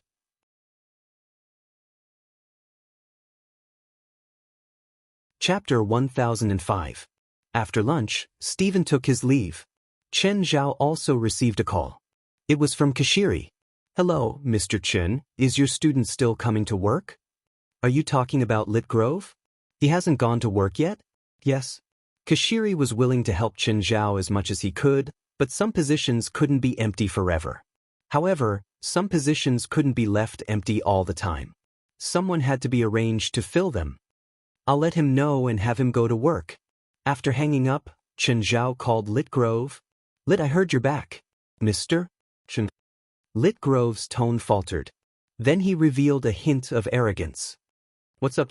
Have you forgotten your job? Hearing that, Little Grove was infuriated. Mr. Chen, I'll repeat myself. I won't be a morgue guard anymore. Not now and not in the future. Are you sure? I'm not afraid of you, Lit Grove said. Fine. I hope you won't regret it. Chen Zhao hung up. Actually, Lit Grove was a bit flustered at the moment. After all, Chen Zhao had something on him. After some thought, Lit Grove decided to talk to Bona Twain first. Ms. Bona. I've told you before about the university teacher. He's coming to find trouble with me again. Do you have any ideas? Where is he now? Bona Twain asked. Ms. Bona, what do you plan to do? Teach him a lesson, of course, so that he won't dare to cause trouble for you again. He's very good at fighting. Don't forget that we're spiritualists, Bona Twain said. We also have the supernatural organization behind us. But he still has something on me. It's fine. I'll put a curse on him and he won't dare to cause trouble for you again. Fine. What should I do? Ask him out for a meeting. Leave the rest to me. Mr. Chen, I want to meet with you. Meet with me? Meet with what? Didn't you say you weren't going to obey my orders? I don't think we have anything to talk about. I just want to talk to you about this. Chen Zhao didn't know what Lit Grove was planning. Was he going to find a few more people to beat him up? He shouldn't be that stupid, right? After all, he had already been cheated once because of this. Chen Zhao didn't believe that he would be stupid enough to screw himself over a second time. Where do you want to talk? You choose the place. Then let's do it at Shallow Water Park, Chen Zhao said calmly. Chen Zhao also wanted to see what Lit Grove was planning. If he really wanted to do something stupid again, it would be easier for him to make a move. There were not many people in Shallow Water Beach Park, so it was convenient for him to do it himself. Sure, Shallow Water Beach Park, Lit Grove agreed readily. Ritter Grove secretly rejoiced. He'd been worried that Chen Zhao would find a crowded place and not fight in front of everyone. He didn't expect Chen Zhao to choose such a remote place. In the afternoon, Chen Zhao drove to Shallow Water Park. America's infrastructure was very complete. For example, there were more than 100 open parks in Los Angeles alone. As a result, most parks were uninhabited. People would only go to a few well-known parks. Shallow Water Beach Park was a remote place with few people coming and going. When Chen Zhao arrived at Shallow Water Park, he saw a few hoodlums in the distance. Ignoring them, Chen Zhao found a place to sit down. However, just because Chen Zhao ignored them didn't mean that they would ignore him. Chen Zhao hadn't even warmed up when the gangsters came to him. Hey, Yellow Monkey, do you know where this is? Chen Zhao lifted his eyelids and looked at the gangsters before him. Shallow Water Park? Of course. I'm telling you that this is Crocodile Gang's territory. Secluded parks would generally become a gathering place for hooligans and scoundrels. This also caused some tourists who'd planned to come here to relax to not come anymore. It could be said that these secluded parks were the hotbeds of gangs. They would often do some illegal transactions here. Some might even commit some vicious crimes. For example, right now, they had their eyes on Chen Zhao. Oh, Chen Zhao replied nonchalantly. Looks like I need to teach you manners. The gangsters were already rubbing their palms, wanting to teach Chen Zhao a memorable lesson. Just then, Lit Grove and Bona Twain came in from outside. What are you afraid of? What's there to be afraid of? Bona Twain looked at Lit Grove in annoyance. Bona Twain was very disdainful of Lit Grove's cowardice and hesitation. You should have the pride of a spiritualist.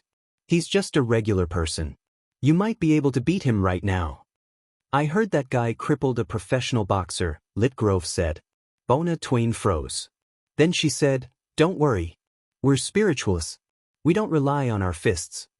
At this moment, the two of them stopped in their tracks. They saw a few people in front. The Litgrove saw Chenjiao surrounded by a few hoodlums. Looks like someone's already one step ahead of us. I hope those gangsters can teach that guy a lesson. Bona Twain had the mentality of watching a show and did not mind if things got out of hand. If those gangsters could teach Chenjiao a lesson, then they wouldn't have to do anything. Judging from Chenjiao's clothes, they were clearly worth a few $1,000s. Your clothes are nice. A gangster reached out to pull Chenjiao's clothes. Chenjiao pushed the gangster away and stood up. Don't touch my clothes. You can't afford it. Can't afford it? We're not going to pay. Are you going to take it off yourself, or do we help you? Take out your wallet. Your pants are nice too. Take them off. A few gangsters walked up and tried to pull Chenjiao's clothes. Crack. Chenjiao had already broken a hoodlum's arm and slapped him in the face. I told you don't touch my clothes. Bastard, how dare you fight back? Beat him up. Chenjiao lifted a foot and the gangster flew several meters away.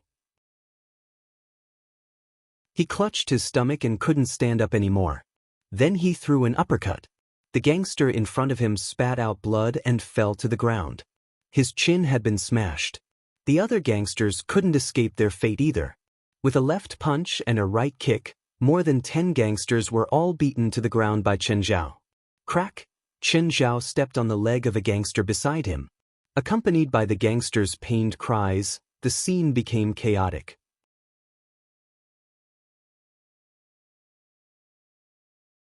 Chapter 1006. You don't want to, right? Screams filled the air. Not far away, Litgrove and Bona Twain gulped. Is that guy really a university professor? Why do I feel like he's even more brutal than those gangs? Can you handle him? No problem. Bona Twain couldn't back down now either. The gangsters in front had all been stripped by Chenjiao. Take out all the money you have on you. I only have $10. You want to rob me with just $10?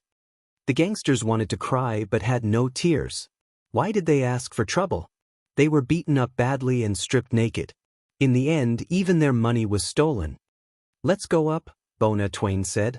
Litgrove plucked up his courage and followed Bona Twain forward. Seeing the two, Chenjiao glanced at Bona Twain. Is she your girlfriend? Why did you bring her here? I'm not his girlfriend. I'm his teacher. Chenjiao studied Bona Twain. Did you graduate from university? Why do I feel like you're younger than him? Cut the crap. He and I are here to lay our cards on the table. You know about him? Chenjiao asked. I know, Bona Twain said. His business is my business now. Oh, so you're saying that you're going to look at the morgue in his place? Who said that? I'm not going to look at the morgue. He won't either. Everyone has to be responsible for their own actions, just like those gangsters, Chenjiao said indifferently. If you keep bothering Lit, I won't go easy on you. Oh, how will you go easy on me? Bona Twain chanted a spell silently. Weaken. A beam of light shot toward Chenjiao. But it disappeared when it landed on Chenjiao. Chenjiao suddenly grabbed Bona Twain's neck and lifted her into the air. So you're a little witch. An evil smile appeared on Chenjiao's face. No wonder you're so brave. Bona Twain's neck was grabbed by Chenjiao. She waved her hands to grab Chenjiao's arm. But nothing happened. Her magic did not work. Let go of her. Seeing how cruel Chenjiao was, Litgrove immediately went up to kick him. Chenjiao lifted his leg and kicked Litgrove's stomach. Rittergrove flew out and crashed heavily into the tree behind him. Lightgrove kept vomiting blood from his mouth. Chenjiao casually tossed Bona Twain onto the ground. Bona Twain was panting heavily. She felt like she was about to suffocate. Chenjiao squatted before Bona Twain. Little witch, you're so weak, but you dared to provoke others. Aren't you too daring? Chenjiao saw the wallet fall out of Bona Twain's pocket. He picked it up. There was a student card inside. Chenjiao took it and looked at it. Bona Twain, so you're a freshman? A smile appeared on Chenjiao's face. Since you came prepared, I can't disappoint you. I'll treat you in my own way. Bona Twain and Lit Grove were extremely afraid of Chen Zhao. This guy was too scary. They weren't on the same level at all. Chen Zhao tossed them into the trunk. They were terrified.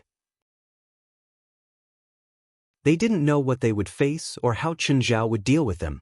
What do we do now? What do we do? That guy will kill us, right? It's okay. Don't panic.